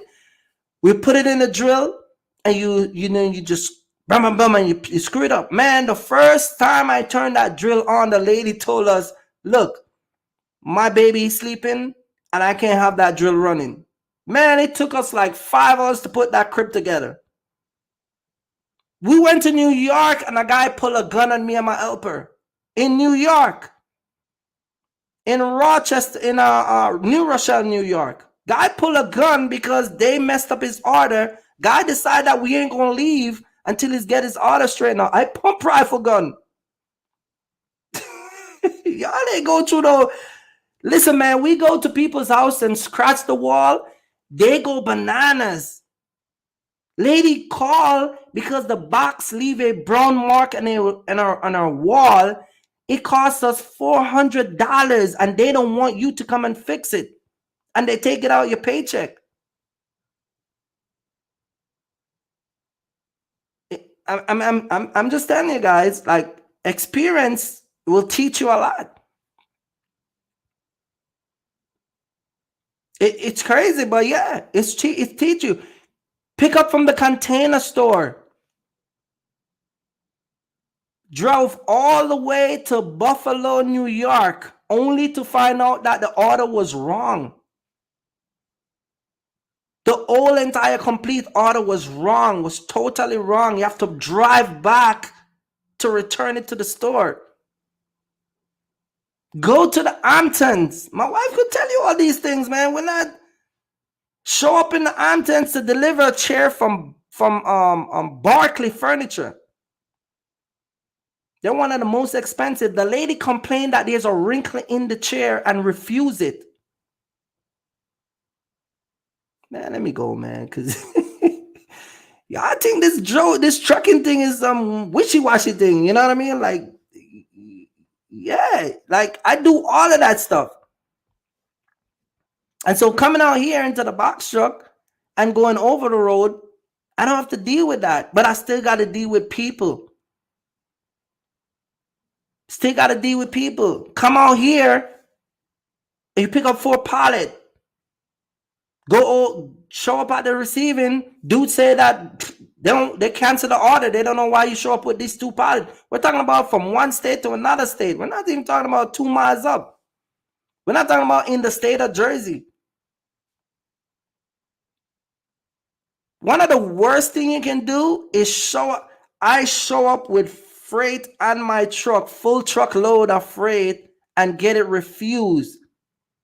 And I have to argue with brokers because they want me to run my truck back way less than what it costs to deliver the load. I have to argue with brokers and say, you need to find a warehouse in this city and take this freight off, because they got the power to do that.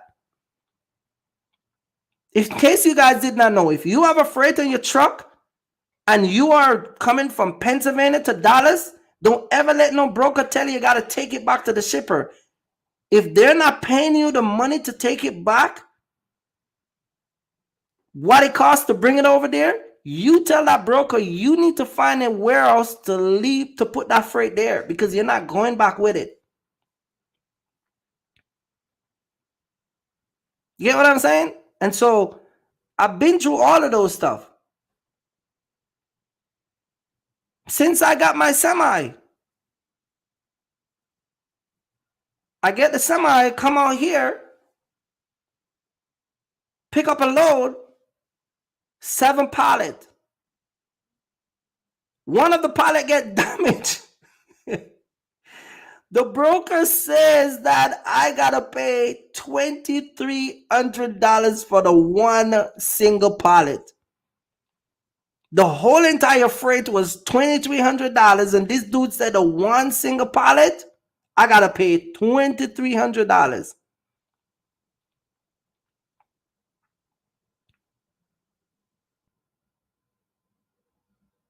Get what I'm saying? The red con was $2,300. One single pallet was damaged. The dude said I gotta pay $2,300. Man, you out of your mind. Out of your mind. Breezy said, what happened if they said that they'll pay? No, that's not how it works.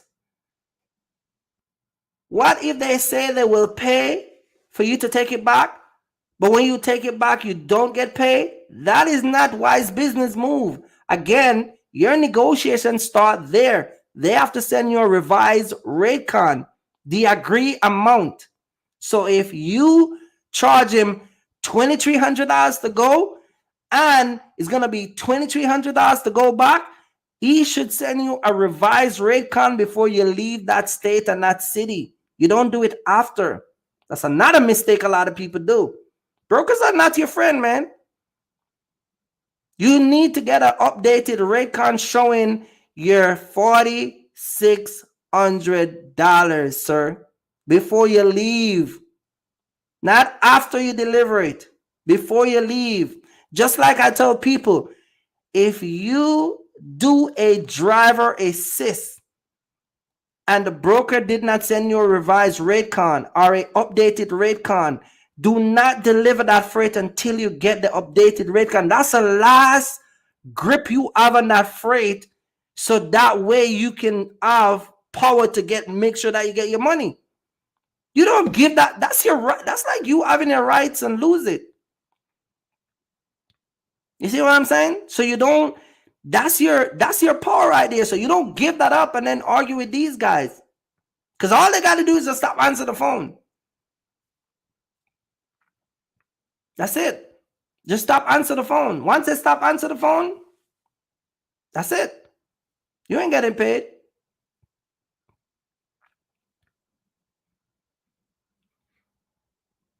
If you're a newbie, if it be wise, begin. Dispatcher is, listen guys, listen. Dispatcher you can use. But here what the problem I'm having with dispatcher, okay? And I need you guys to understand this. Pay attention to this part that I'm telling you. Please pay attention. If dispatchers are taking your MC number, listen, I don't let dispatcher factor in my behalf. You get what I'm saying? I don't let dispatcher do none of that stuff. But what a lot of people don't understand is when you get into these dispatcher companies, there are ways they can mimic and manipulate your rate confirmation. This is why dispatchers, they love to let some dispatcher company, they love to let you they love when you sign on with them and they give you the work. So that way, if they're using their authority, if they're using their authority and they negotiate a load for $4,000, you don't really know if it's $4,000, because they can turn around and send it at rate con for way less. You get what I'm saying? They can send it to you for way less. This is why when dispatcher company, you do the job, they tell you to send over the BOL to their accounting department so they can process the payment for you. If you call a dispatcher company and say you have driver assist, they'll tell you we'll try to get some money. Sometimes they go and they get the money and they don't give it to you. If you call a dispatcher company and said, I stayed there the whole night, man, I'm gonna need some detention, they get the detention, they just don't give it to you. That's what happened when you're running out of their MC number. You get what I'm saying? And if you're running on if you're running on their MC number, you're not gonna be able to see those stuff, and you're not gonna be able to catch those stuff. And a lot of people sometimes, because you're new, you're inexperienced, they take advantage of you. They take advantage of the fact that you don't know and you don't ask questions. And another thing with a lot of you guys too, let me tell you guys this. Some of you guys give up too easy. You let go of stuff too easy.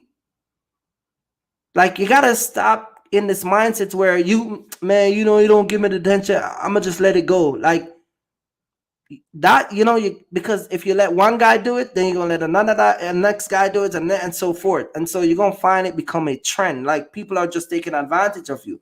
But you gotta stand your ground and make sure that you get those money. But if you're a new guy and you have a good dispatcher, I would definitely use a dispatcher. But here the problem with also can sometimes be with dispatchers. Dispatchers sometimes can be like turpy. Some of y'all get dispatchers and y'all don't want to let them go. Y'all just keep going back. Y'all don't want to. You don't want to. You don't want to go out there and go fend for yourself. So you become dependable in these guys. You get what I'm saying? And so it's cool to have a dispatcher and to start with a dispatcher, but you got to develop your own skills, because the dispatchers, they already got their own skills. You get what I'm saying? They already got their negotiation skills. So you got to develop your own skills. You got to know to talk to the brokers. You got to know to negotiate. You got to know to do all those stuff. Because if somebody keep doing that on behalf of you, you're never going to get that skills and get to do, all those stuff that you want. You get what I'm saying? All those stuff you gotta learn to do on your own. And so you can start with dispatcher, just like I say, start with a rental truck. Start with a rental truck, but give yourself a timeline. I'm gonna start with this rental truck, man, because I'm gonna just do it for the experience, and then while I'm waiting on my loan to get approved, or I'm gonna just run and see if I, what the road is like, blah, blah, blah. You do Amazon, run around here with a little dot board, this, that, and but those stuff are not long term. Those stuff are like a 9 to 5. They're not going to make you wealthy. They're not going to give you the money you're looking for. Your wife will leave you. Trust me. You know how many people are right now are trying to repair back their marriage after this whole entire box truck effect? You know how many people, seriously, guys, like, think about it. You know how many relationship hold on, let me go back. Let me say this. BCSA box truck. Let me see if you're still in the live, man. Hit me up, man. If you're still in the live, this man has a girlfriend, okay, or his wife, okay, and this man was put out of business because the renter company and the gas and everything was too high. And that kept them together. But you know many people that actually devastate their relationship? You got 30 grand in the bank and you blow it. You guys, you can start with those stuff, but those stuff are not long-term commitment. Those are not long-term investment. It's not something you're going to get wealthy off. It's not going to work.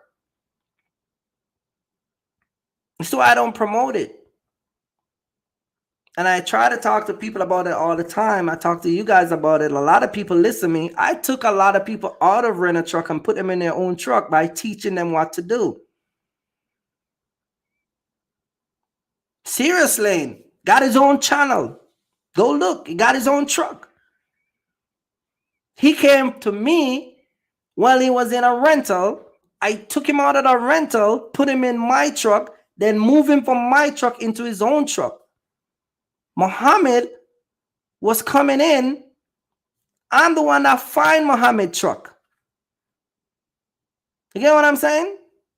Mr. Smith started with a renter truck.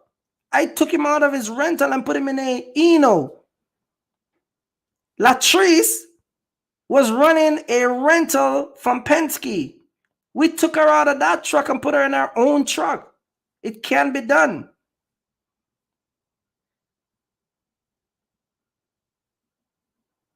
And the list goes on and on and on. Like, you get what I'm saying?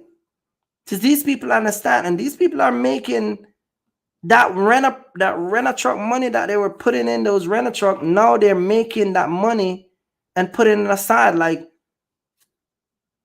that's how you guys got to do it.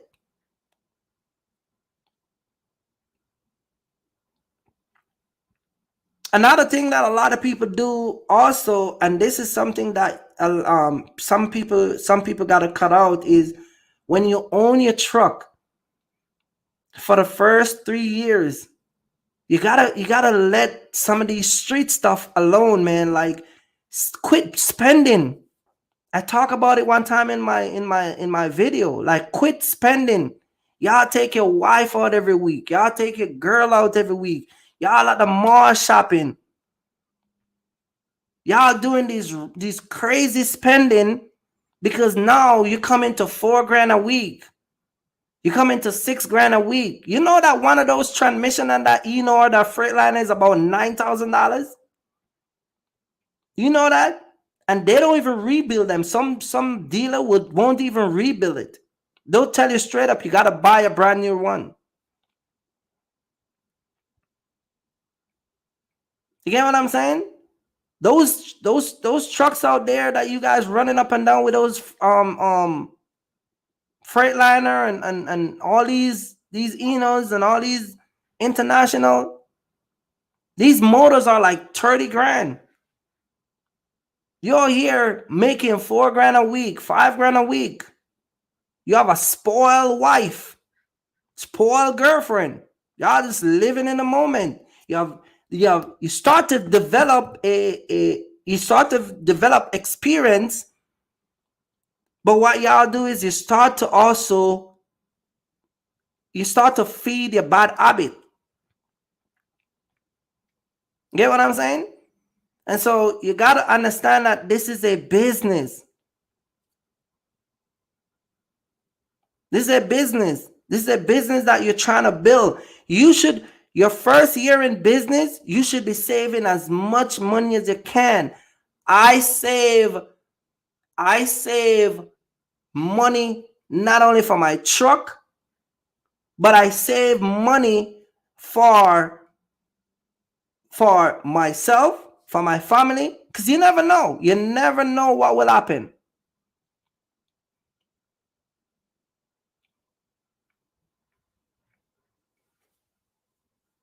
You get what I'm saying? So for you guys to come out here and just spending away, I know people right now who they run their business like a paycheck to paycheck. You get paid last week, you at the mall. Sure. So I said this a long time ago. Some of you guys, you got your car is way more expensive than your truck, and your truck is what generate the income, but your car is more expensive. Your car payment is way more expensive than your truck.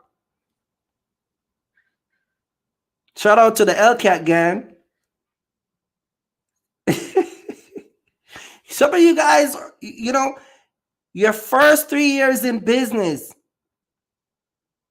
when I started, I was putting on $350 a week for my truck maintenance. $350 a week. You get what I'm saying? Then I was saving. I wouldn't buy some of like those retreaded tires. I don't put those retreaded tires. I buy brand new tires. You're talking about $500-$600 per tire. All of those stuff you gotta save money for. Let me tell you something. When you put cheap tires on your truck, those things will blow out with the heat and with the weight on your truck.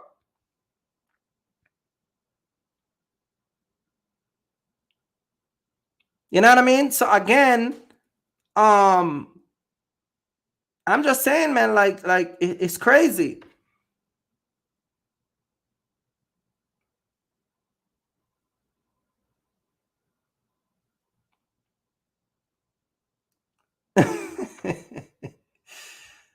Let me drop the link, man. If anyone want to join me, man, just join me.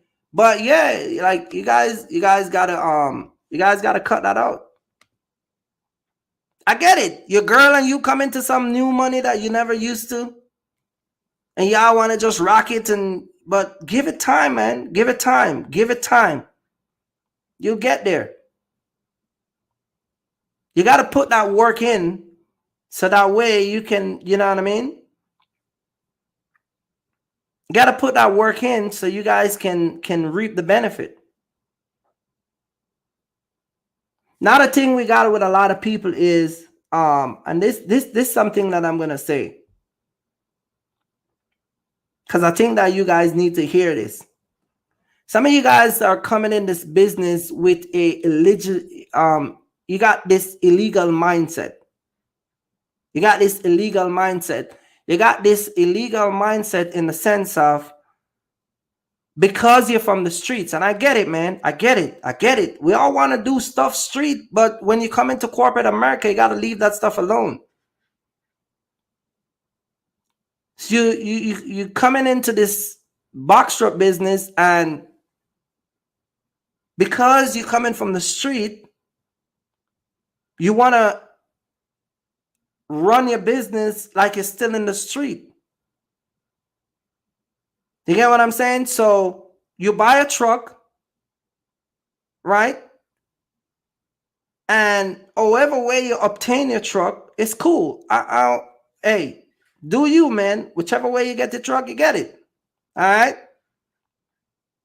But what happened is, some of you guys, some people just, you gotta let that street stuff alone. You're coming out here and you use Pookie and Rere credit card. Pookie and Rere give you 3 credit cards to use to buy diesel for the week. And so you buy diesel for the week, it costs you $1,500. You only give Pookie and Rere $500. You got your own boy that worked for Goodyear tire shop,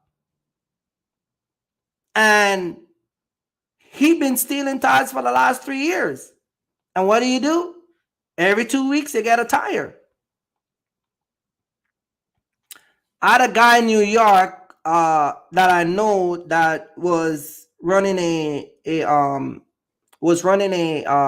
business, and dude went and bought gas at the gas station in Queens, and little did he know they were watching, this whole entire scamming thing.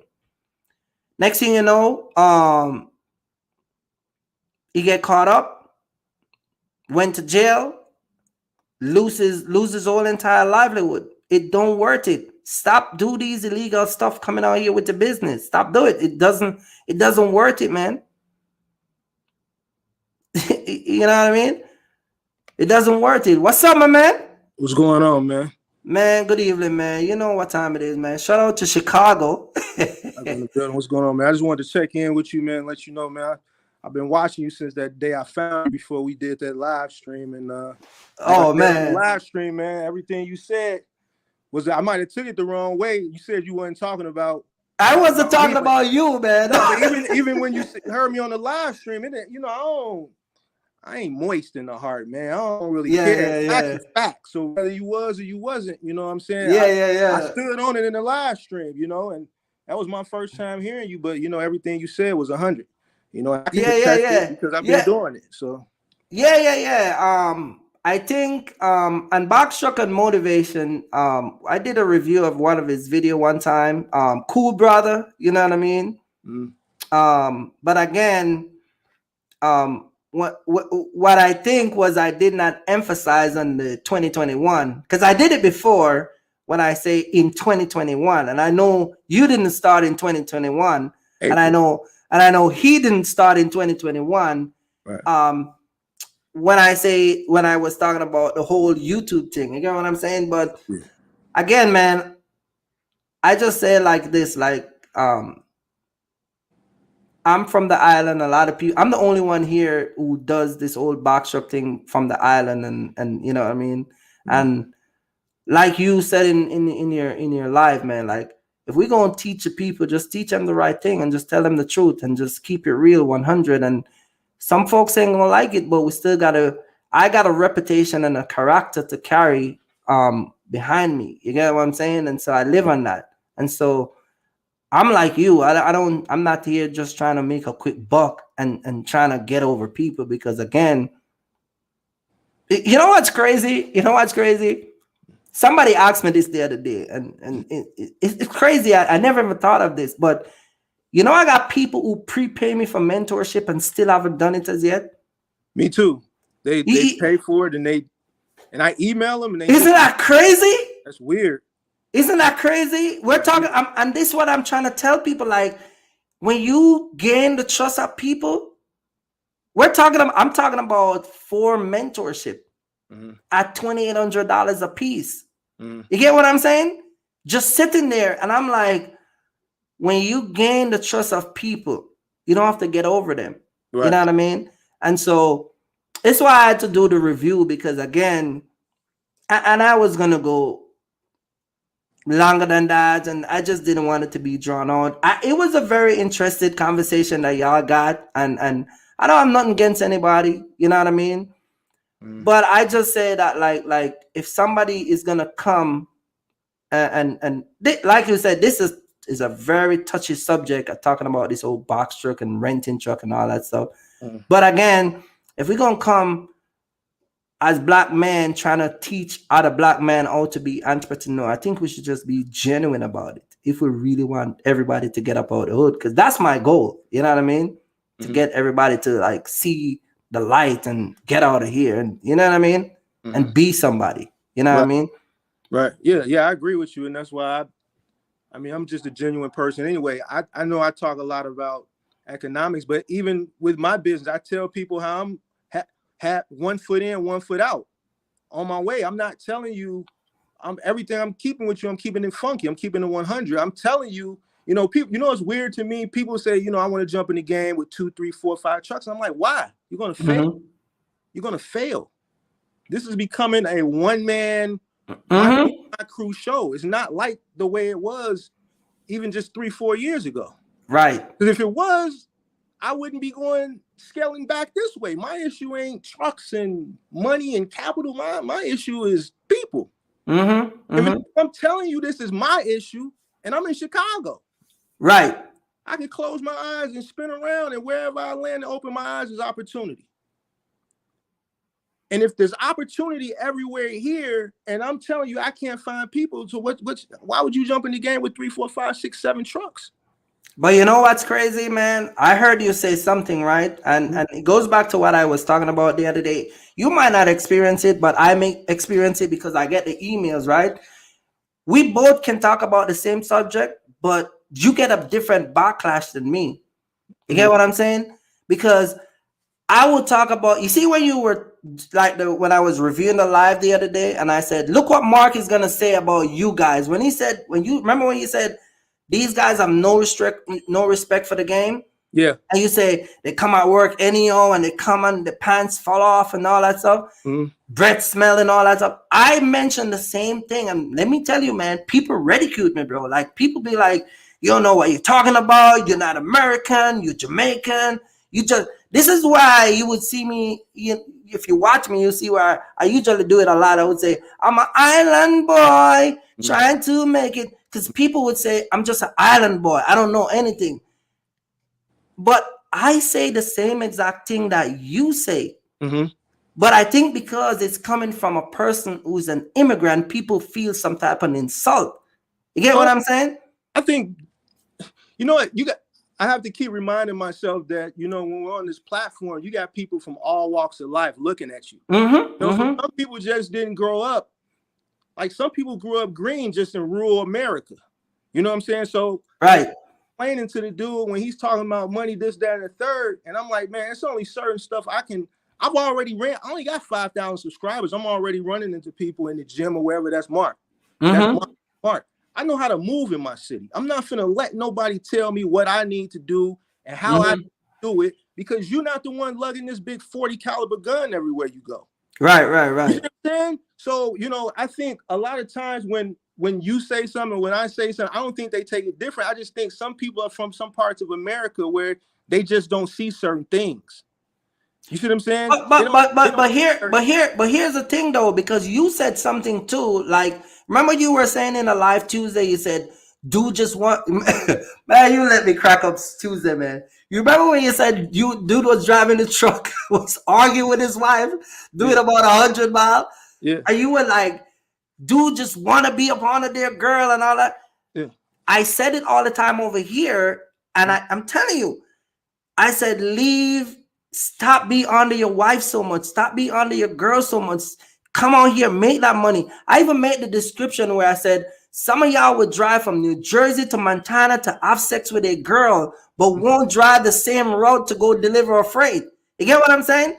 Yeah. And people would get at me for those statements. And I'm like, God, like, you get what I'm saying? No, you're right. You're but right. then when you say it, uh-huh, it's like, it's more, they're more receiving it because it's coming from a person where they say, all right, man, he's smart, man. He's American. He's legit. You know what I'm saying? Yeah, I hear you. But you know what? Like what you're saying, it's true. I mean, I'm living proof of what you're saying, but just on a successful. I'm 42. I'm not married. I don't have children. You know, and to get to the point where my peak, I wouldn't have been able to do it if I would have been out here fathering kids. You know what I'm saying? And a lot of the sacrifices that I made, you know, I don't think I would have been able to make them if I would have had a family. You know what I'm saying? So I hear what you're saying, and you're absolutely right. I'm just coming across your channel, so maybe you're doing it in a way, you may be a little bit more harsh than me. You know what I'm saying? I am, and that's the thing. I will admit that I'm harsh with it because, again, I think because I've seen it so often, and the reason behind it to me is just an excuse for you to be lazy. But then you're looking at two guys on YouTube and say you want to be like us. You get what I'm saying? But then when on the other side, you're not going to leave your girl. Like, it's just mind-boggling to me. You get what I'm saying?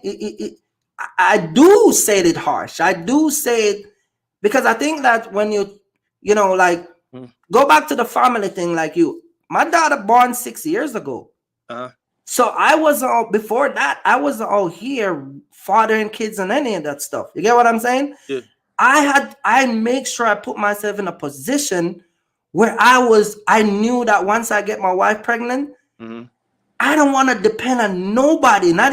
Listen, her family, my family, nobody. Just like you. When you're ready to have kids right now, it's going to be a breeze for you because guess what? You financially, mentally, and physically set yourself into that lane where it's going to be easy for you.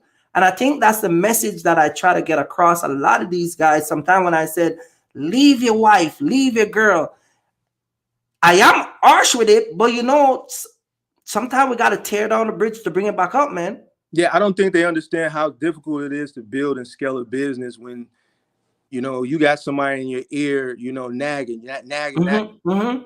Two relationships in the 2010s, like 3-4 years apiece, and they all succumb to, Mark, you work too much, you work too much, you work too much. But, you know, the reason why I'm able to do a lot of the things that we're able to do is because I work too much. Oh, I can't sit around. Like, I got guys coming to the yard at 5 a.m. to get to Dynamics. They got to be there at 5:30. You know what I'm saying? And guess what? My moving side, you know, moving season, sometimes these trucks don't come back to midnight. If that something goes wrong and they're out for whatever reason, I got to stay at their yard. Somebody's got to lock up. You know what I'm saying? But at the end of the day, you know, we're able to go to Dubai and all these places, you know, sporadically and shit like that. There you go. Because I work. There you go. You know what I'm saying? But, you know, that was a sacrifice that I had to do. But now, you know what I'm saying? Here I am, 42, and I'm fine with it. I love being a bachelor. But sometimes, you know, I wish like I had started a family and things of that nature. But shit, I was too busy working. Well, even you just mentioned Dubai. I even brought that up. I even bring up subjects and I said, when was the last time y'all take your wife to Miami? When was the last time y'all take your wife to Puerto Rico? You know what I mean? And I think that because I'm so harsh and it is the reality, I think a lot of people, it's kind of like touch a nerve where people like, screw this guy. This is why, listen, man. This is why I can resonate with Motivation and Boxrock when he was saying, when y'all come over here, I ain't teaching none of y'all. Listen, y'all want my time, y'all gonna pay me. Because again, I think he started to feel the effect of dealing with the whole entire general public and being a public figure and trying to get certain message across. And just the man, oh no, man, like, you get what I'm saying? Like, the excuse behind excuse, I think is kind of frustrating. And I think after a while it pushes you to the point where, bro, I made it, man. I made it. Why is it so hard for you to understand that it's easy to come in this game and make it? You get what I'm saying? And I think that's a challenge that, I have as a YouTuber trying to get that message across. You know what I mean? You think that people don't respect your opinion, or because you're not an American, is what you're saying? I don't say no. People do respect the opinion. I just think that they don't accept it, being the fact that I might be too harsh, or they probably say, you know what, this guy's speaking the truth, but I ain't gonna watch him no more. Yeah, you do got to take a humble approach. I think on that live, he was too busy worried in the comments, and when he let the comments get to him, more people started to attack him. Right. And you can't let the comments get to him. And then I think some people just didn't like his approach with Amazon. I'm very critical. You know what I'm saying? I'm very critical of Amazon, and I think, he doesn't like how critical I am of Amazon because I don't necessarily do it. But man, the facts is the facts. You know what I'm saying? And I don't have to do Amazon to voice my opinion. You know what I'm saying? At the end of the day, and I just think that's something that I think he's 34. I think he'll grow out of it, and but I mean, you can't take what people say to heart.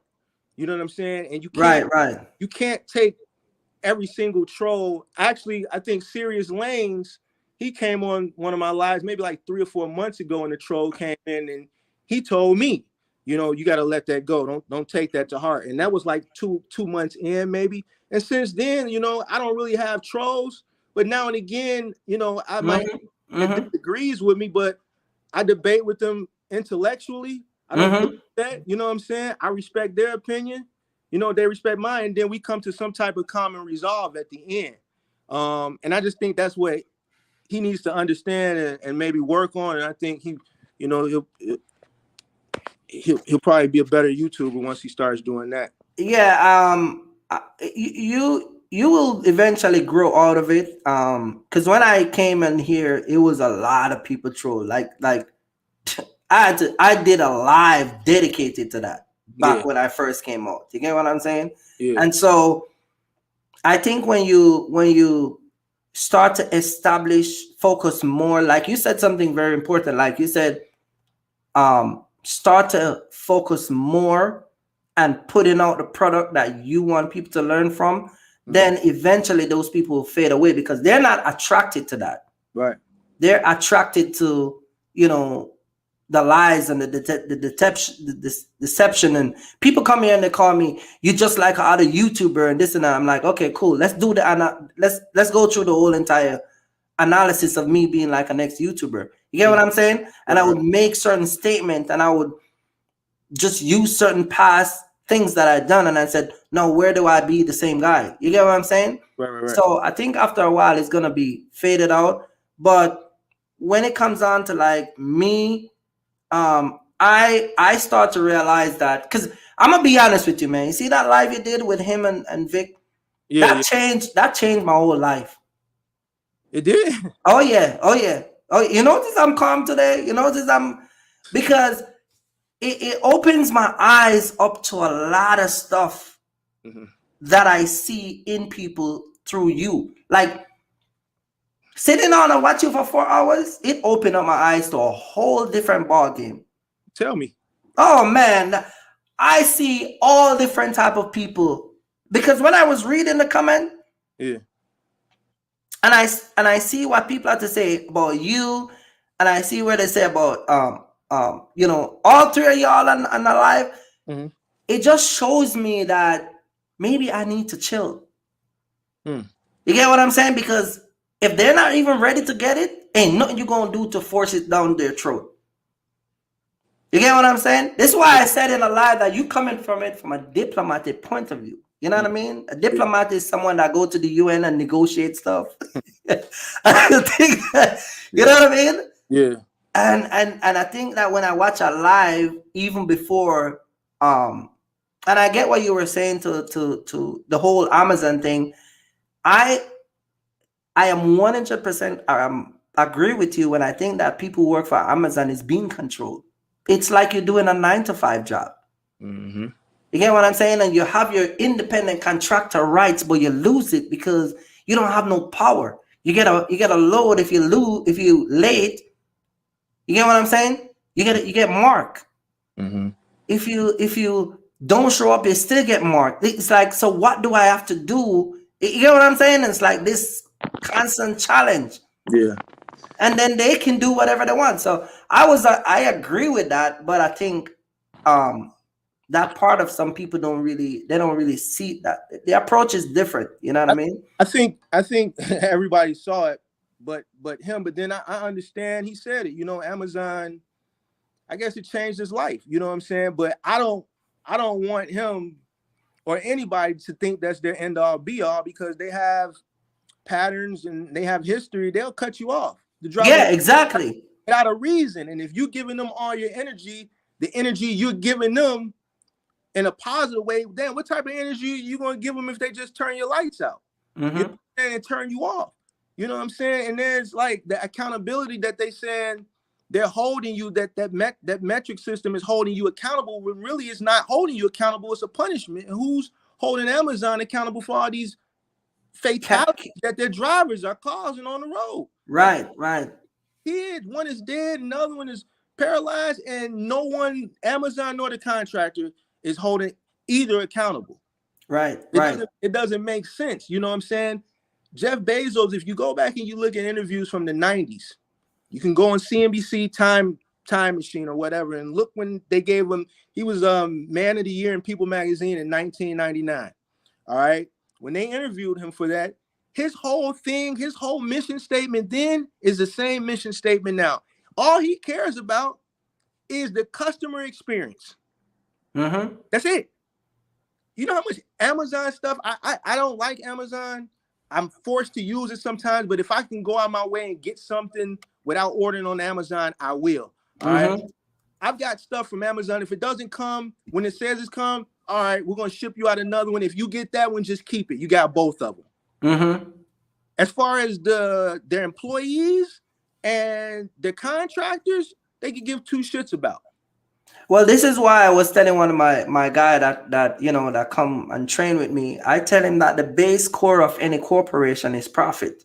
You get what I'm saying? Mm-hmm. And so they care about profit more than even the people that help them make that profit. They don't care about them. You get what I'm saying? And going back to the independent contractor, I don't think a lot of people understand just the word independent, what it means.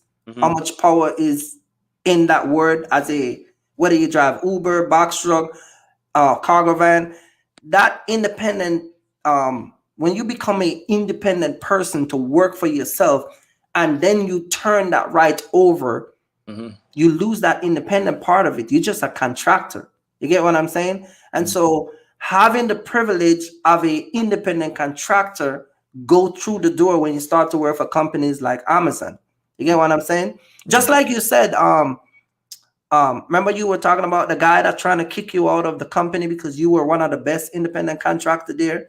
And Select, they both did it. Right, exactly. You get what I'm saying? Yeah. So because what you said that this lady trucks in there, I had the most leverage. Guaranteed. They were leaning on me when other ICs didn't show up because they knew I had the people and the trucks. But they knew they had to give me that guarantee. And then once they got to a point where they were okay, they wanted to take it from me. And I wasn't going. Exactly. So that's what I'm saying. I don't think people understand fully how to use that. You get what I'm saying? Just like when we were talking about the brokers. I got guys over here running the truck like 9 to 5 because they have brokers running their truck all over the place. You get what I'm saying? For crazy money. I'm not talking about money that's going to make them retire in 2 years for less than what some guys are even running.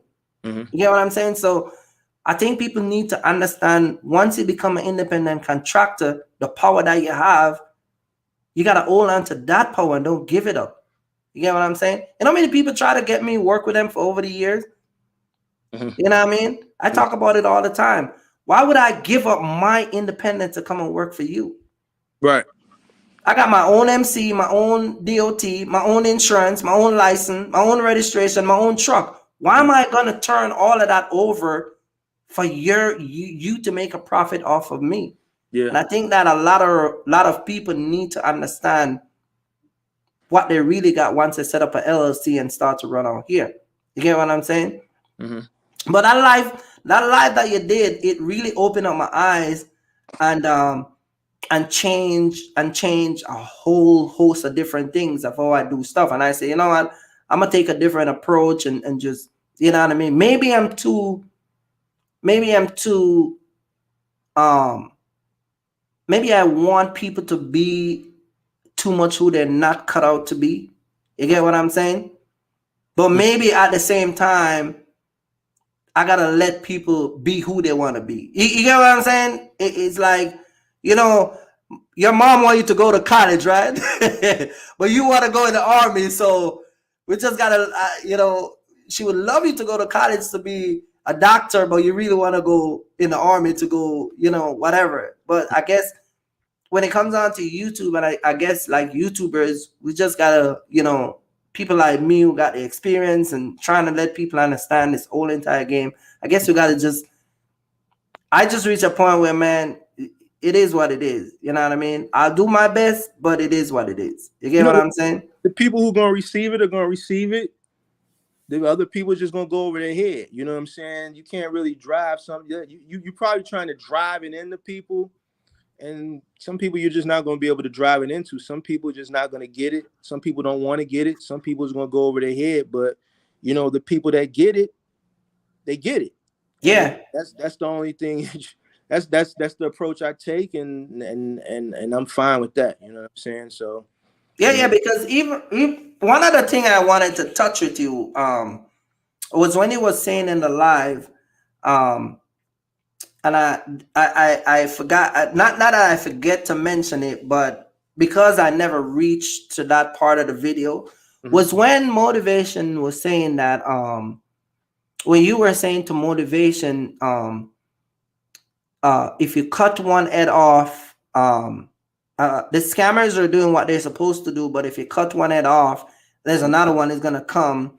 But you just do what you got to do, to put out your content and stuff.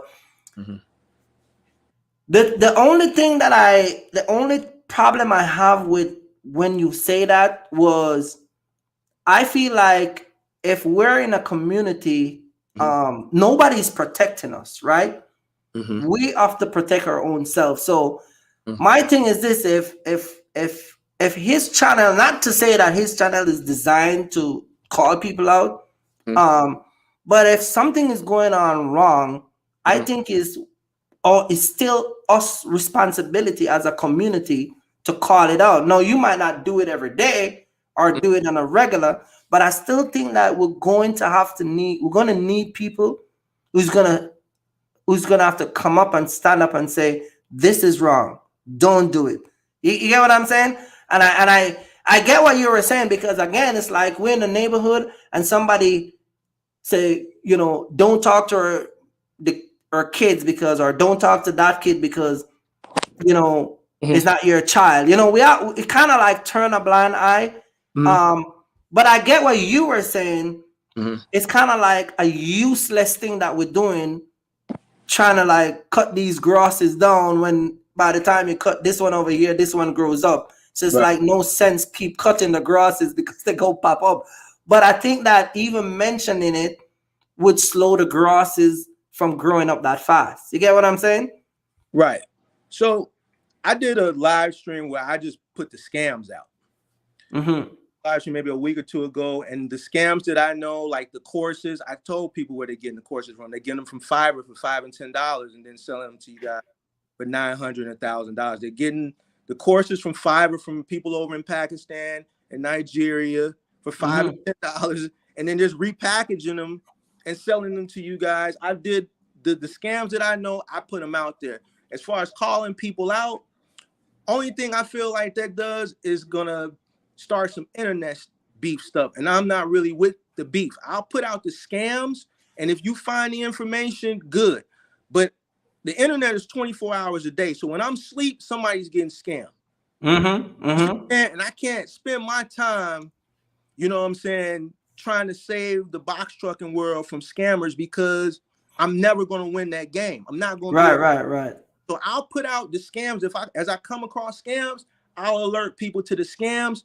Going back and forth with people, that's just not something that I'm going to do, because I know where that can lead to. You know, I'm not going to play games with people, you know, and I don't want to play games with people over the internet. One, I think it's goofy. I think it's lame because it's over the internet. But you never know who you might run across. There's a great convention going on down in Texas this weekend. You see, when people play internet games, you might have to run across somebody that you was playing them internet games with. You never know. And I just don't want to I just don't want to get into that. I just don't want to get into that, because it can lead to somewhere where it don't got to lead to, all over some box trucking and some goofy stuff.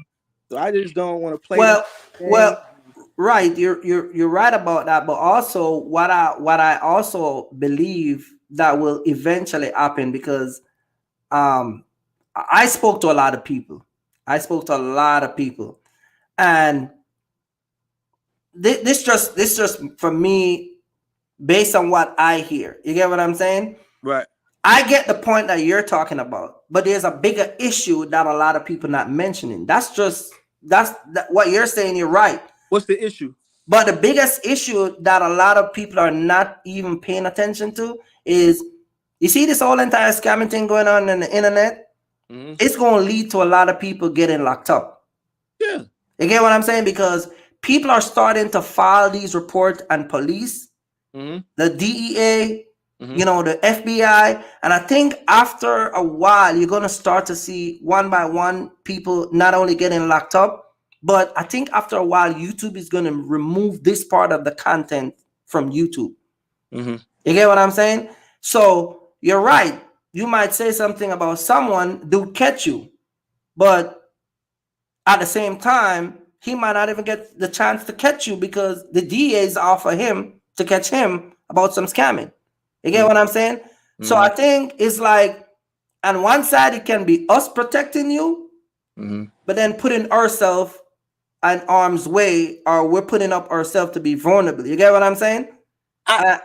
Go ahead. Yeah, you understand what I'm saying? It's like I'm telling you to stop. You get what I'm saying? And then at the same time, you get mad because I might mention the name of your channel, but then you not realizing that the feds is on you. You get what I'm saying? Because there are people that a lot of people don't know, that people who actually go through this process, but you know, the government work, they don't come out for you just because one guy filed something. They let that shit pile up. Right.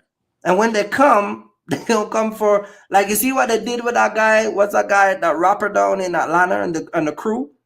Yeah. That's how they work. You get what I'm saying? But I get what you're saying. That's why I said on the live the other day, that's the last time I'm ever going to mention that, because after watching your live, I said, that's it, man. I already see what these people is about. You get what I'm saying?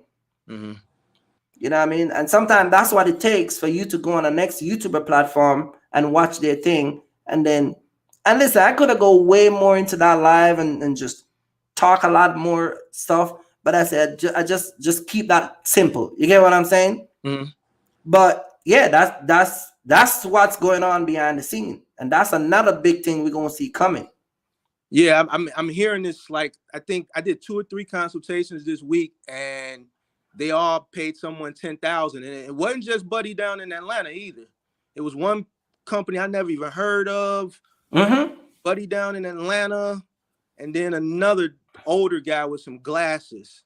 I'm not sure his name, but I'm pretty sure. I think he ran around a Bentley or something like that, I think, when I saw him. But you know, all these guys are charging $10,000, and people are coming to guys like you and myself after they spent $10,000 with them. And like, man, I found your channel, and the stuff that I was looking for, I found free just by watching your channel. I didn't even they took me as far as they could take me, and that wasn't even that far for 10 grand. 10 grand. But that's what I'm saying. They're charging 10 grand, and those things are getting filed unbeknownst to those people. You get what I'm saying? Right. And then we're over here trying to like protect you. You get what I'm saying? Like, don't do it, man. Leave that alone, man. Like, you get what I'm saying? Like, sound the alarm in a way, but because you're so caught up and you so focused on what you believe is right, you don't see the other side of stuff coming. You get what I'm saying? But see, we're not big enough. Like, me and you combined is not even 10,000 subscribers. And here, exactly, guys over here, you know, the platform that if they were really who they say they are, you would think they would be on this platform, but they got 50 and 60 and 70,000 followers on Instagram because they're selling a dream. And that's everybody that knows Instagram. Instagram is where you want to go for the cap. Because everybody over there capping. Exactly. And that's why they're over on that platform building, and that's how they're getting people. You come over here, you got to know what you're talking about. If you're going to put out a 10-minute video talking about something, you better know what you're talking about, because if you don't, people are going to come for you. They're going to come for you in comments. They're going to come for you on other people's channels. They're going to tell people like you and me, make a video talking about them, expose them. But see, over there, they getting all the people who don't know no better. And that's how they're able to capitalize. But we're not big enough. If you add me, you, motivation, that's still not even 10,000 subscribers. That's what I'm saying. I voice this. We don't have someone that has a large platform. I mean, maybe, let's see, Vic. You know, Vic, he's not going to go after him. He's not going to go after him. He stays in his lane. He does his video. He stays in his lane. If one of us maybe had the subscriber base that maybe Vic had, maybe we could make a difference. But I just don't think we have someone with a big enough platform that can really, at this point, right now, that can really make a difference. They're killing us over on Instagram. But see, here's the thing though. They still know about our channel, and even though they got a bigger platform, and we're a small group of people on the internet. Like when I did the live last week, everybody was there. You name it, from YouTube, they were in the live. So, and the reason why they were in the live was because of the image. Because I know the power of image, and you know the power of image. You get what I'm saying? And I know when you use image, what it does to people. You get what I'm saying? So what I'm saying is that they know about us, even though we got a small platform. I just think that you're 100% right when you said that we need to focus more and just get into the people that we need to get to, because once we constantly get to those people, not only will protect those people, but the message that we're sending will eventually reach to that level of people that have that level of subscribers. You get what I'm saying? But if you know anything about Instagram, this is the Nigerian guy. Remember that Nigerian guy that was scamming millions in the United States? Yeah. Where was he? On Instagram. You get what I'm saying? So if you're on Instagram promoting this stuff, charging people, taking their money, not giving them what they want, and the case piles up and people it's gonna get ugly. Yeah. You get what I'm saying? Yeah. So again, it's like we over here with a small group of subscribers trying to protect those guys at the top and be like, yo, man, leave that alone, man. Don't even, you get what I'm saying? Yeah. But they're so caught up into what they're promoting that they can't see, they're not gonna see it coming. You get what I'm saying? And I think that's just with anybody that just do scamming. Like, they'll just never see the other side coming. Yeah. You get what I'm saying? And like you said, man, we just gotta do what we gotta do. You know what I mean? And just focus on reaching the people, talk to the people, talk the truth to the people, and let them understand that to get in this game and do what you gotta do, you know what I mean? It is what it is. You know what I mean? But I think after watching your live, like I said, man, it just changed my whole outlook and things. You get what I'm saying? In a good way. In a good way, yeah, yeah. Because I'm still here. I'm still, listen. I come today and I said, man, listen. The brokers are just taking advantage of people, and you know the same reason. When you used to negotiate with getting a contract, you know the new guy that just started 2 months ago, you know he's not gonna get your rate. Right. I remember used to be at Select Express. Mm-hmm. I would get the same route as a guy next to me, and they pay him less. Yeah. And you know we do that warehouse talk, and people be like, "Yeah, so how much I pay you today?" And people be mad when they hear how much they get because, again, the guy's new. Did you deal with Mike Cohen when you were over there? Mike, yeah. Mike Cohen, yep. So Mike, he would call me every day and we would go over rates. Like the rates that they were giving, I wasn't taking. Mm-hmm.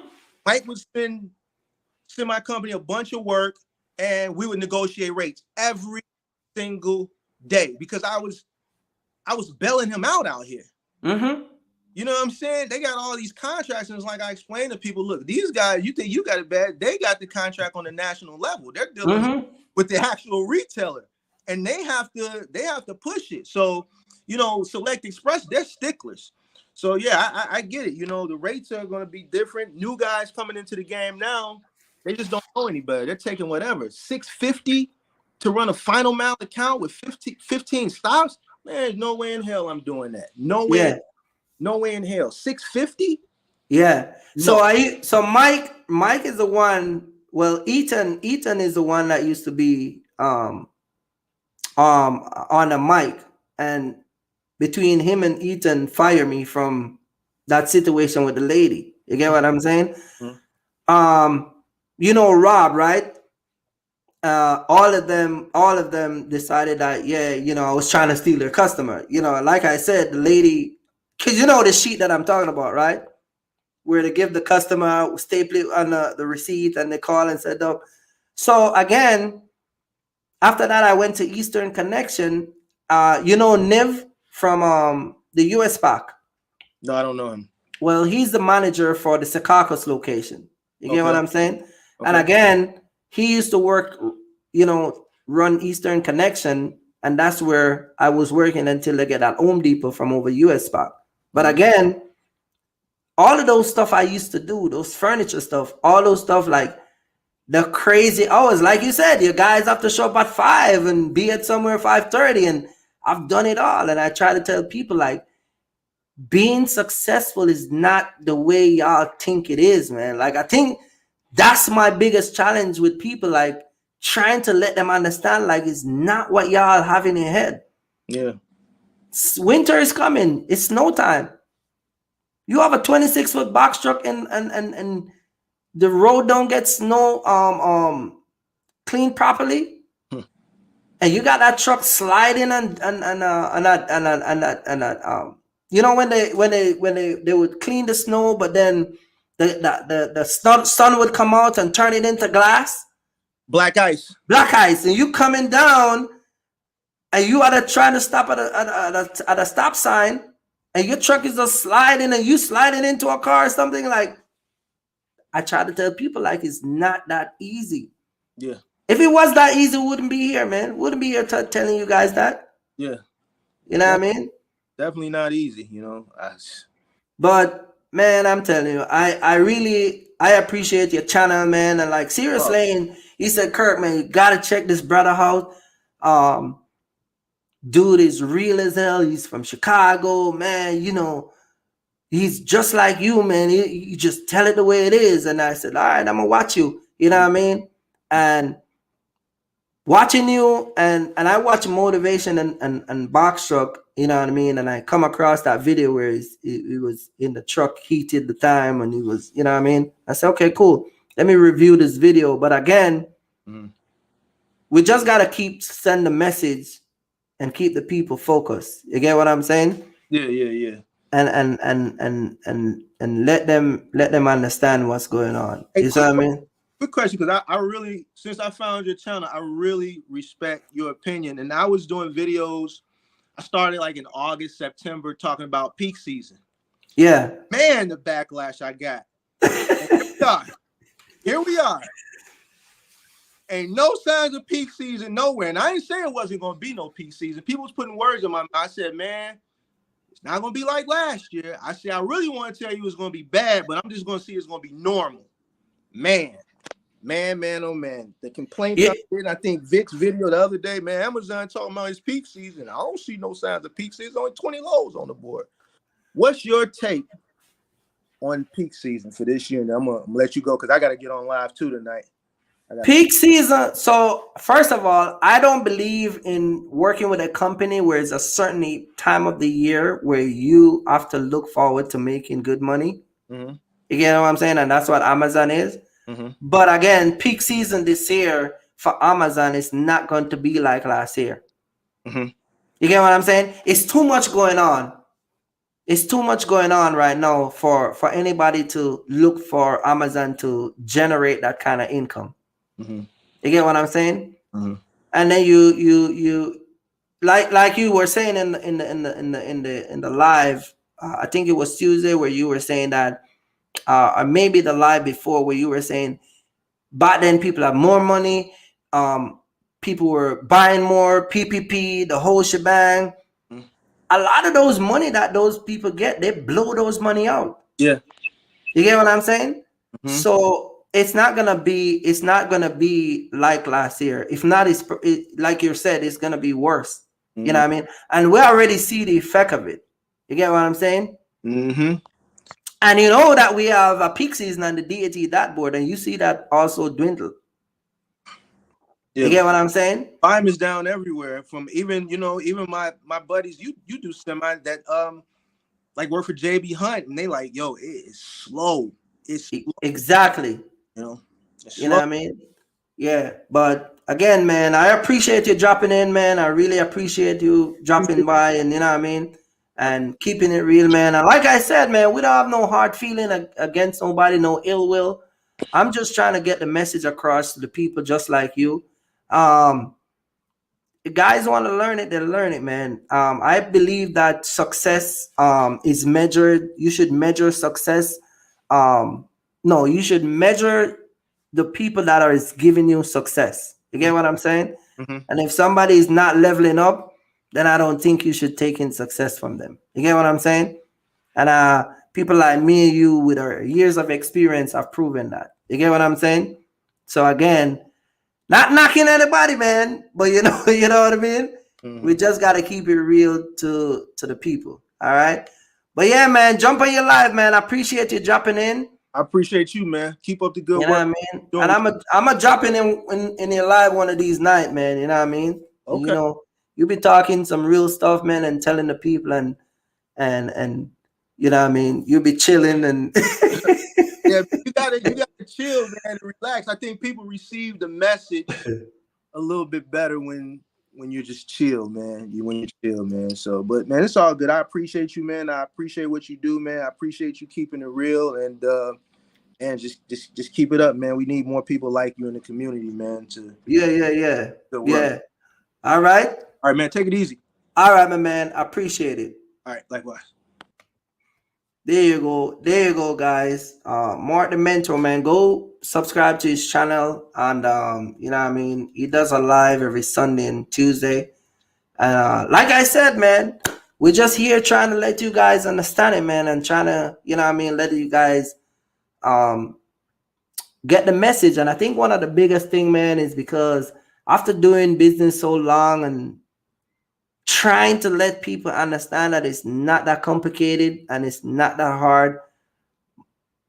On a personal level, I think that me personally, I want to see everybody in a better position. You get what I'm saying? And I think that trying to do that, I have to just come to the realization that some people is just not gonna want it. Some people not gonna want it. So I just gotta keep preaching the message. If it get to you, get to you. If you want to accept it, you accept it. But otherwise, I'm not. I'm going to just keep doing what I do and let you guys understand, man. But a lot of people, please, guys, when you're negotiating with these brokers, man, please do your numbers. Do not call these guys and fumble on the phone. And, just Just try to get a game plan on your cost per mile and all these stuff before you go before these people to negotiate. Because again, you don't want to be sounding crazy on the phone with these guys. You know what I mean? And yeah, you wanna do that, man. And you know what I mean? Don't forget to like, subscribe to the channel, hit that notification bell. I'm gonna wrap it up here today. It was a pleasure.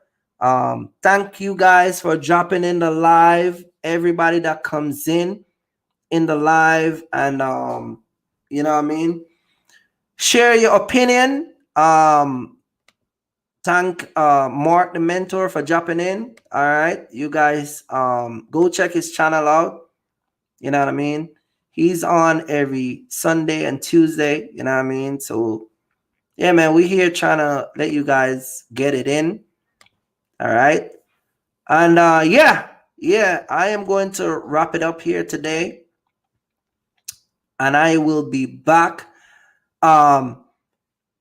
People, we gotta just be a little bit more respectful of each other. And if I'm successful, I want you to be successful. And if the road to success, if I can teach you to leave your job, get a box truck, come out here, it doesn't have to be a box truck, but just business in general.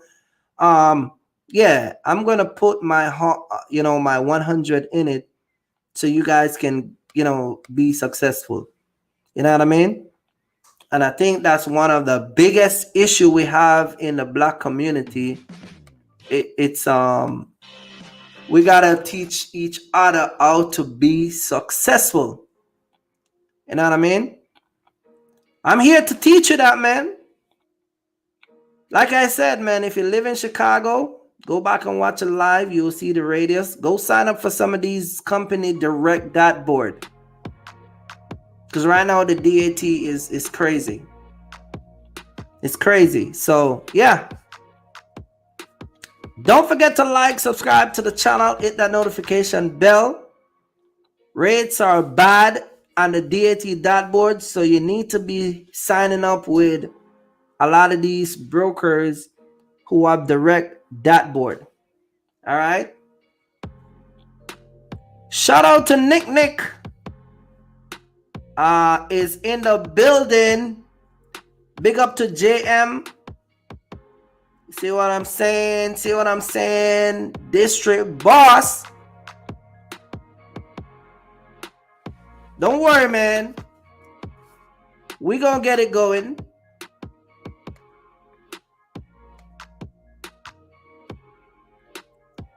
I am in the building. Subscribe to the channel, share this video, and go subscribe to my man Motivation and Box Truck. All right. Yes, sir. I am out. Peace out. I will catch you guys next week, Sunday. But yeah. Peace out, man. Peace out.